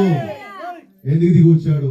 శరీర మార్పుని ఇవ్వడానికి, మన స్వభావాన్ని మార్చాలని దేవుడు గొప్ప ఎత్త మాట ఇవ్వడానికి ఆయన ఈ 2000 సంవత్సరాల తర్వాత మరలా ప్రత్యక్షమయ్యాడు. ప్రకటన 11లో చదివించాలి, సమయం లేక చదివించలేదు దేవుడు. ఆయన మరలా ప్రత్యక్షమయ్యాడు. ఆయన పురాతన కాలం మొదలుకొని శాశ్వత కాలం వరకు ప్రత్యక్షమవుతాడు. ఈ రాత్రి ఆయన ప్రత్యక్షమయ్యాడు దేవుడు. ఆయన ఇక్కడికి వచ్చాడు. అయ్యా, నువ్వు మురిపి వ్యక్తిగా ఉండడానికి కాదు, మారిన మనిషిగా ఉండడానికి, మార్పు చెందిన మనిషిగా ఉండడానికి, ఇంకా చెప్పనా, రోగిగా ఉండడానికి. అది రాత్రి ఎంతమంది నమ్ముతున్నారు? నమ్మగలవా? ఈ రాత్రి ఎవరికైనా ఏదో చిన్న బాధ్యత ఉండే ఉంటుంది. నువ్వు రోగిగా ఉండడానికి కాదు, నిన్ను స్వస్థపరచడానికి ఆయన ప్రత్యక్షమయ్యాడు. నమ్ముతున్నావా? ఈ రాత్రి ఎవరు నమ్ముతున్నారు? హృదయం లోపల నమ్మితే దేవుడు తప్పక కార్యం చేయబోతున్నాడు. సహోదరుడు దేవుడిని స్వస్థపరిచాడు. ఈ రాత్రి సహోదరుడు దేవుడిని స్వస్థపరిచాడు. ఆల్రెడీ ఓవర్ 2000 సంవత్సరాల క్రితం కలవరలు అయిపోయింది. విశ్వాసంతో తీసుకో. స్వస్థపరచడానికి దేవుడు ప్రత్యక్షమయ్యాడు. విమోచించడానికి ప్రత్యక్షమయ్యాడు. రోగాలతోని, అప్పులతోని, సమస్యలతోని, కన్నీరుతోని, దుఃఖంతోని, వేదంతో ఉండడానికి ఆయన ప్రత్యక్షమవ్వలేదు. నీ కన్నీరు తోడడానికి ప్రత్యక్షమయ్యాడు. నీ వేదన తీయడానికి ప్రత్యక్షమయ్యాడు. ఈ రాత్రి నీ బిడ్డల విషయంలో దేవుడు కార్యం చేయడానికి ప్రత్యక్షమయ్యాడు. నీ భార్య విషయంలో కార్యం చేయడానికి ప్రత్యక్షమయ్యాడు. నీ భర్త విషయంలో కార్యం చేయడానికి దేవుడు ప్రత్యక్షమయ్యాడు. నీ పరిచర్య విషయంలో, నీ సేవ విషయంలో దేవుడు నూతన కార్యం చేయడానికి ఆయన ప్రత్యక్షమయ్యాడు. నమ్ముతున్నారు? రాత్రి వ్యక్తిగతంగా నీ కొరకు దేవుడు ప్రత్యక్షమయ్యాడు. రహస్యంగా ఏమైనా నీ లోపల ఇంకా ఎక్కడైనా ఏదైనా పాపాలు ఉన్నాయా, ఏమైనా బాధ్యతలు ఉన్నాయా, తీసివేయడానికి ప్రత్యక్షమయ్యాడయ్యా. తీసివేయడానికి కోట పెట్టాడయ్యా. ఆయన కోట పెట్టడం అర్థం ఏంటో తెలుసా? ఆయన ప్రత్యక్షమయ్యాడయ్యా. ఆయన ప్రత్యక్షమయ్యాడు. నమ్ముతున్నావా? ఆయన ప్రత్యక్షమయ్యాడు. ఆయన ప్రత్యక్షమయ్యాడు. హల్లెలూయా. దేవుడిని దీవించును గాక, దేవుడిని ఆశీర్వదించును గాక. నమ్ముతున్న దేవుడు ప్రజలారా, విశ్వసిస్తున్న దేవుడు ప్రజలారా, ఆయన ప్రత్యక్షమయ్యాడు. రాత్రి పాపాన్ని తీసివేశాడు. పాపం వెళ్ళిపోయిందంటే రోగం వెళ్ళిపోయింది, రోగం వెళ్ళిపోయిందంటే దెయ్యం వెళ్ళిపోయింది. అపవాది క్రియలు, దెయ్యము, హల్లెలూయా, ప్రతి శత్రువుని జయించడానికి ఆయన ప్రత్యక్షమయ్యాడు. అదే నిజమైన పండుగ మనకి. ఎప్పుడైతే మన లోపల పాపం పోయిందో, ఎప్పుడైతే దెయ్యం మన లోపల నుంచి బయటికి పారిపోయాడో, అదే నిజమైన క్రిస్మస్. అదే నిజమైన క్రిస్మస్. హల్లెలూయా. ఈ రాత్రి ఆయన ప్రత్యక్షమయ్యాడని నమ్ముతున్నావా? నమ్మితే దేవుని బిగ్గరగా స్తుతించు, బిగ్గరగా దేవుని మహిమపరచు. చప్పట్లు కొట్టి దేవుని మహిమపరచు. దేవుడు కూడా చప్పట్లు కొడుతూ దేవుని మహిమపరచు. ఆయన ప్రత్యక్షమయ్యాడు. ఈ రాత్రిది నీ యొక్క సమస్యలన్నీ పోయినాయి, నీ దుఃఖమంతా పోయింది, నీ వేదనంతా పోయింది. అనొచ్చు, ఇంకా ఇక్కడే ఉంది, ఇంకా ఇక్కడే ఉన్నాను, నేను నొప్పిగా ఇక్కడే ఉన్నాను, గ్యాస్ట్రిక్ ఇక్కడ ఉన్నాను, షుగర్గా ఇక్కడే ఉన్నాను. ఆడు ఓడిపోయిన శత్రువు, సిగ్గులేని దెయ్యవాడు. ఎన్నిసార్లు గతించాడు అక్కడే ఉంటాడు. ఒక దినాన్న వాడు పారిపోవడం తప్పితే ఏమీ లేదు. మీకు తెలుసా, సహోదరుడు జాన్ రే గుడ్డివాడు అండి. ప్రవక్త దగ్గరికి వెళ్ళాడు, ప్రార్థన చేయించుకున్నాడు, నువ్వు స్వస్థపడ్డ వెళ్ళన్నాడు. కానీ అతను ఇంకా గుడ్డివాడిగా ఉన్నాడు. ప్రజలు విమర్శిస్తున్నారంట. పలానా సంఘానికి వెళ్తాం కదా, బాగుపడ్డాను అంటే ఇటు సూత్రం అంటే ఇటు అందరూ ఎట్లా గుడివాడు. మళ్ళీ వెళ్ళాడండి. వాడు ప్రవక్త గారు అన్నాడు, నువ్వు రావక్కరు, ఆల్రెడీ స్వస్థపడ్డావు, మళ్ళీ నేను చేయమంటారంటే నువ్వు దేవుని దగ్గర మరి నువ్వు ప్రతిసారి సాక్షి అన్నాడు, నువ్వు ప్రతి చోట సాక్షి అన్నాడు. అప్పుడు ఎక్కడ కూటం పెడితే అక్కడికి వెళ్ళి ఈయన నేను స్వస్థపడ్డాను, అంటే ఒక గుడ్డివాడు అలా కలుస్తుంటే ఎలా ఉంటుంది చెప్పండి? ప్రజలందరూ కూడా ఎంతగా చూస్తాడు. ఇప్పుడు నీ షుగర్ అక్కడే ఉండి నువ్వు ఆమె అన్నావు, ఏమనుకుంటుంది? ఇక్కడే ఉన్నాను కదా, కంగారు పడకో, నేను ఎలా వెళ్ళగొట్టాలో నా ప్రభు, నీ గ్యాస్ట్రిక్ ఎలా వెళ్ళగొట్టాలో దేవుని తెలుసు. నీ ప్రతి బలహీనత, ఓ సహోదరులారా, స్త్రీ బలహీనతలు, తలపోట్లు, ఉదర వ్యాధులు, హల్లెలూయా, ఇంకా రకరకాల సమస్యలు, కంటికి కనబడినటువంటి చెప్పుకోలేని ఎన్నో రకరకాల సమస్యలు నీకు ఉండొచ్చు.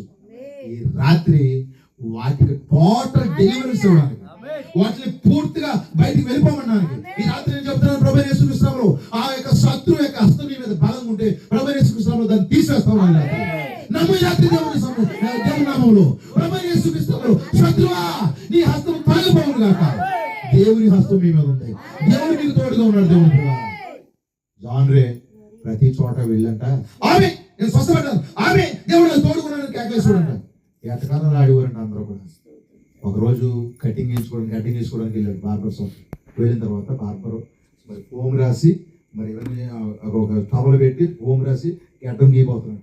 అంటాడంట, జాన్ రే, అది మీరు జాన్ రే, నువ్వేదో ఈ మధ్యకాలం సూత్రాన్ని అంటావు అంటే ఏంటి, నాకు కనబడుతుంది అంటున్నావు అంటే ఏంటి అన్నాడంట. అప్పుడు అన్నాడంట అతను, ఎస్ నాకు కనబడుతుంది, నేను చూస్తాను అన్నాడు.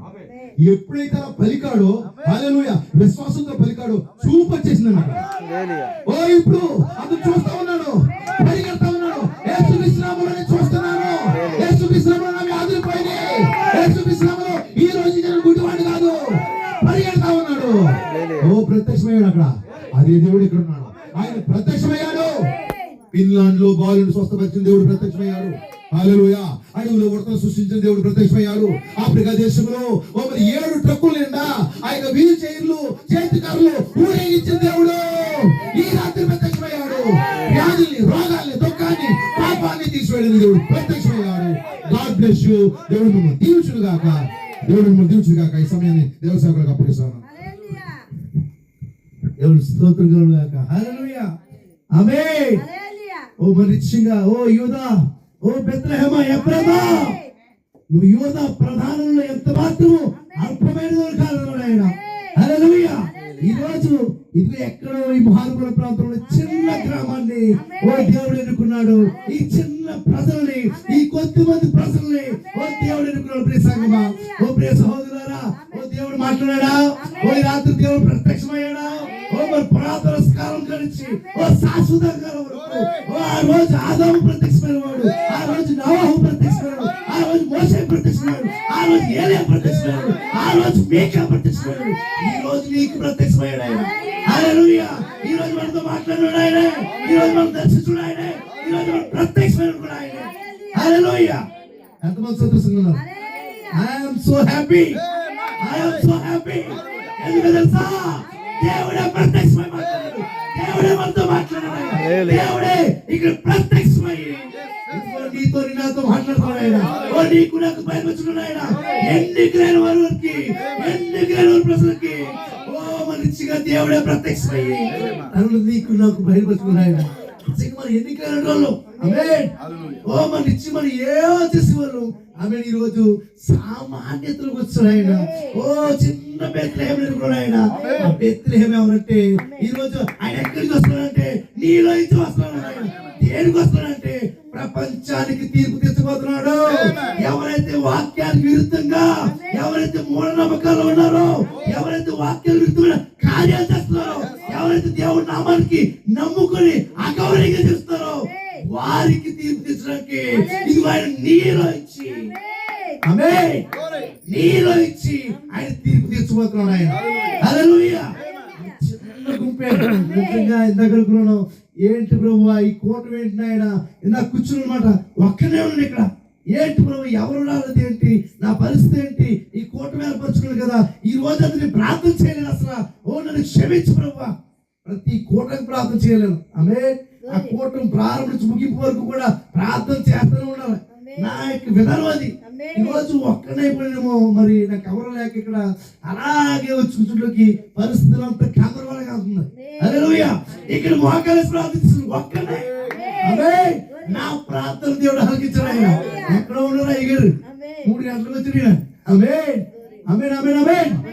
ఒక్క పంటి దాటితే 8 అయిపోతే వస్తున్నాడు. చిన్న మోకాలు ప్రార్థిస్తుంది. ఆమేన్. ప్రత్యక్షమైన దేవుడు ఇక్కడికి వచ్చాడు. ఆమేన్. ఆ సేవకుడిని మేఘంలో తీసుకున్నాడు ఆయన. హల్లెలూయా. మరి ఎవరు నాయన, ఎవరు అనుకుంటులోకి ఒక సహోదరుడు పైన చూస్తుంది. దేవుడు స్తోత్రం గాక. ఓ మరి నిశ్చయంగా ఆ యొక్క మరీ వచ్చుతుంది అని ఆ దేవుడి స్తోత్రం అంది. దేవుడి స్తోత్రం హల్లెలూయా. అలా మొత్తం అందరూ నాకు వస్తాడు. నిజంగా ఇవాళ సంఘం రాలేదు కానీ కొత్త వ్యక్తులు వచ్చారు ఇక్కడికి. ఎందుకో తెలుసా? చెప్పాలి. ఆమేన్. ఆయన నీకు బయలుపరుచుకుంటున్నాడు. ఆయన నీకు ప్రత్యక్షమవుతున్నాడు. ఎందుకు తెలుసా? జగత్తుకు పునాది వేయబడి ముందు గొర్రె పిల్ల జీవ గ్రంథంలో నీ పేరు రాయబడింది కాబట్టి వాడు నీతో మాట్లాడుతున్నాడు. ఆయన వాడు నేను దర్శిస్తున్నాడు. ఆయన ఆమేన్. నేను ప్రేమిస్తున్నాడు ఆయన. నేను ప్రేమిస్తున్నాడు సోదరుడా. వాడు నిన్ను ప్రేమిస్తున్నాడు కాబట్టి ఈ రోజు దైవ సేవలోకి వచ్చి ఆయన ప్రత్యక్షమయ్యి నీతో నాతో మనందరితో మాట్లాడుతున్నాడు. ఎంత కృపిది, ఎంత అద్భుతమైన కృపిది. ఇది మన ప్రేమ కాదే, ఇది మన ఎన్నిక కాదే. ఆయన కృప, ఆయన కృప జీవం కంటే ఉత్తమమైనదే. ఆయన కృపే ఇక్కడికి తీసుకొచ్చింది. ఆయన ప్రేమే, ఆయన ఎన్నికే ఇక్కడ కూర్చోబెట్టింది. అసలు దేవుడి స్తోత్రం. నేను అసలు పిలిచిన అందరూ ఎవరు రాలే. హల్లెలూయా. నేను రానని కూడా పక్కన వచ్చాను ఇక్కడికి. హల్లెలూయా. ఎంతో బాధపడుతుంది. ఇందాక మొత్తం చెప్తుంటే నా హృదయం ఉప్పొంగిపోతుంది. ఆమె ఎవరు పట్టించుకుంటలేదండి. ఆమె చిన్నోడిగా ఉండి లంక గ్రామంలో ఆమె అసలు ఆలోచన లేదంట. ఆమె నువ్వు ఆలోచూసి ఏమొచ్చి ఎందుకు బాధపడుతున్నావు? నేను నీలోనే ఉన్నాను, నేను నీతోనే ఉన్నాను, నేను నిన్ను చూస్తున్నాను, నువ్వు వాళ్ళైతే చూస్తున్నావు. పిచ్చోడని అడిగానండి. హల్లెలూయా. ఓ నాకు ప్రత్యక్షమయ్యాడు. నాతో మాట్లాడాడు. నన్ను దర్శించాడు. ఆయన మిమ్మల్ని దర్శించాడా? నీతో మాట్లాడా? నీకు ప్రత్యక్షమయ్యాడా? నాకు ప్రత్యక్షమైన దేవుడు నీకు కూడా ప్రత్యక్షమైన నమ్ముతాడు. హల్లెలూయా. ఎన్నో విషయాలు అసలు ఆమేన్. నాకు అందరూ కూడా ఇక్కడికి రోజు మా చర్చిలో బుధవారం బైబిల్ స్టడీ జరుగుతుంది. యాక్చువల్లీ ఇది బైబిల్ స్టడీ ఆమేన్ నా సంఘంలో జరగాలి. ప్రారంభంలో అందరూ వస్తున్నారు. తర్వాత 4, 5, 7, 8 మంది. మొన్న వారం అయితే పోయిన వారు 2 వచ్చారు. 2-3 వారాల క్రితం చెప్పిన మాట ఇది. ఎవరికి? మా మేడాకి, మా దావిదికి. నేను బాధపడి అమ్మా దావిదు మీరు హ్యాపీగానే మరి ప్రార్థనకు వస్తున్నారా? సంతోషంగా వస్తున్నారా? లేకపోతే నేను బాధపడతానని మీరు ఏమైనా అనుకుంటూ వస్తున్నారా? మీకు కూడా ఇబ్బంది అయితే ఏం పర్వాలేదు, బైబిల్ స్టడీ మేము చేసుకుంటాం. మీరు కూడా మారినంటే అదేంటండి అలాగనేసు అదేంటంటే అలాగనేసి మరి దావీదు అడిగితే అడిగిందండి. లేదు నేను ఎవరిని ఇబ్బంది పెట్టదలుచుకోవట్లేదు, మీకు ఇష్టపూర్వంగా వస్తేనే రండి, ఇబ్బంది పడితే రాకండి అని చెప్పేసాను అన్నమాట. అదే హల్లెలూయా. నాకు ఒక మాట చెప్పాడు ఈయన ఇక్కడికి వచ్చి. ఇందాక వాక్యత్రుడే నాకు ఆ తాట తగిలిందన్నమాట. ఏమని యేసు మాట్లాడుతాడు, పిల్లారా మీరు కూడా నన్ను విడిచిపెట్టి వెళ్ళిపోతారా అంటే మేమెక్కడికి వెళ్తాం ప్రభువా, నీవే నిత్య జీవం పోట్లుగా నువ్వు ఎరగవా. హల్లెలూయా. ఓ మరి చిన్న సేవకుడు దేవుడు చూశాడు కాబట్టి ప్రతి పాయింట్ పిన్ టు పిన్ ప్రారంభించుకు కూడా నాతో మాట్లాడాడు, నా పిల్లలతో మాట్లాడాడు, నన్ను బలపరిచాడు, నా పిల్లల్ని బలపరిచాడు. ఓ దేవుడు ప్రతిదీ చూస్తున్నాడు.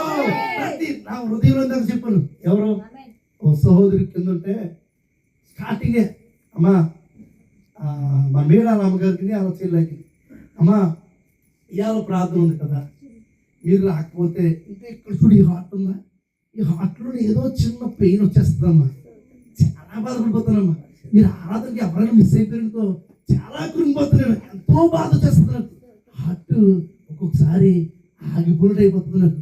ఎందుకు తెలుసా, మీరు నా పిల్లలు, మీరు ఆరాధనలో ఉండాలి, మీరు బలపరచబడాలి, నాకంటే బాగా భక్తి చేయాలి, నాకంటే యథార్థంగా దేవుడితో జీవించాలి. ఆమేన్ చెప్పానా? ఆమేన్ మేడం చెప్పాను. ఇందాకనే చాలా పెయిన్ వచ్చేస్తుంది. ఆమేన్ కాదు మరి ఎవరైనా మానేసరికి ఆరాధనకి ఏదో తెలియని ఫీలింగ్. నా ఆలోచన తెలుసా, మూలను ముసలైనా సరే ఆరాధన రావాలి, మూలను ముసలైనా సరే ఆరాధన రావాలి. ఆమేన్ ఇద్దరు ముసలి కోసం ఎక్కడికో అర్థంలోకి వెళ్ళి ఆమేన్ ప్రతి నెల ప్రభుత్వం పోషిస్తున్నాడు. ఒక ముసలావిడ ఆ దేవుడు అటు అర్థంగా మానవులు ప్రార్థించి చర్చికి ఆలయాల బడ్డీ కడుక్కుంటూ వచ్చేస్తున్నారు. అలాంటి 10 మంది ఒక 5 ఉంటే చూడండి. ఆమేన్. దేవుని స్తోత్రం కలుగును గాక. ఎందుకు ఈ కోటాలంటే, ఎందుకు ఈ ఆరాధన అంటే, మనం కూడా క్రీస్తులకు మారాలి. మనం కూడా మన పాపం నుంచి బయటికి రావాలి. మనం కూడా ఈ లోకకాల నుంచి బయటికి రావాలి. మనకు కూడా ఆయన ప్రత్యక్షమయ్యాడు. ఎందుకు ప్రత్యక్షమయ్యాడంటే, ఆయన నీ పాపం నుంచి నేను బయట లేకపోవడానికి, నీ పాపం నుంచి విడిపించడానికి. ఆమేన్. పాపం యొక్క ఇదాన్ని ఎక్కడికి వస్తుంది? అపవాది తీసుకొస్తుంది. దాని యొక్క క్రియల మూలంగా అపవాది పాపం చేసినవాడు. ఆమేన్. అపవాది సంబంధం అంట. హల్లెలూయా. నువ్వు అపవాది సంబంధంగా ఉండేవాడు కాదు. నీ స్థానం వ్యభిచారం ఉండేది కాదు. అదో మధ్య దుఃఖం ఉండేది కాదు. నువ్వు దేవుడు కుమారుడు అని, నువ్వు దేవుడు కుమార్తె అని. మిమ్మల్ని ప్రేమించి ఆయన ప్రత్యక్షం అయిపోయి ఏం మాట్లాడుతాడంటే, మీరు నశించుకోవడం నాకు ఇష్టం లేదని చెప్పి మరలా ఆ పూర్వ స్థితికి, ఆదా పాపలో పడిపోకునుపు ఏ హక్కు పత్రం కలిగినాడో అదే హక్కు పత్రం పొందుకోవాలని, అదే పలకబడిన మాట ద్వారా ఈ ద్వారా కార్యాలు దేవుడు జరిగించాలని. ఆమేన్. పురాతనమైన కాలం నుంచి శాశ్వతమైన కాలం వరకు ఆమేన్. దేవుడు ప్రత్యక్షమైతేనే వస్తున్నాడంట. తన ప్రియమైన వారు కలుసుకుంటానే ఉన్నాడంట. నిజమైన క్రిస్మస్ ఏంటంటే, నీవు క్రీస్తులాగా మారడం, నువ్వు పరిపూర్ణమైన విమోచన కలిగి ఆమేన్, నీ యొక్క పాప బ్రతుకుల నుంచి బయటకు వచ్చి క్రీస్తులో పరిపూర్ణంగా మాట్లాడితే దేవుడు ఈ రాత్రి ప్రత్యక్షమయ్యి నీతో నాతో మనందరితో ఈ మైకా శబ్దం ఎంతవరకు నిలబడిందో అంతమందితో మాట్లాడుతున్నాడు ఆయన. హల్లెలూయా. ఈ రోజు వినడానికి నిలిపోయాడుకో, ఈ మాటలు ఒక రోజు ఆమేన్ కావలసిన మన తీర్పు కనబడతాయి. బిగ్గరగా కాకేస్తుంది. అప్పుడు చెవులు మోకాడిపోతాయి. ఇప్పుడు చెవులు తెచ్చుకుంటే హల్లెలూయా అప్పుడు కూడా బాగా పని చేస్తాయి. ఆమేన్. ఇప్పుడు మూసుకున్నానుకో, అప్పుడు కూడా ఆయన మూసేసుకుంటాడు. ఆమేన్. కాబట్టి మనకి చిన్న చిన్న జీవితాన్ని పరిపూర్ణంగా దేవుని సమర్పించుకుని క్రీస్తు కొరకు యథార్థంగా బ్రతకండి, నమ్మకంగా జీవించండి. ఈ రాత్రి మీకు ప్రత్యక్షమైంది కదా, ఆయన తీసుకుని ఇంటికి వెళ్ళిపోండి. హల్లెలూయా. ఆయనతో ఉండండి, ఆయనలో ఉండండి. దేవుడి కొరకు యథార్థంగా బ్రతకండి. దేవుడు ఈ కొద్ది మాటలు దేవుడు దీవించుగాక. God bless you. దేవుడు అందరూ కూడా దీవించుగాక.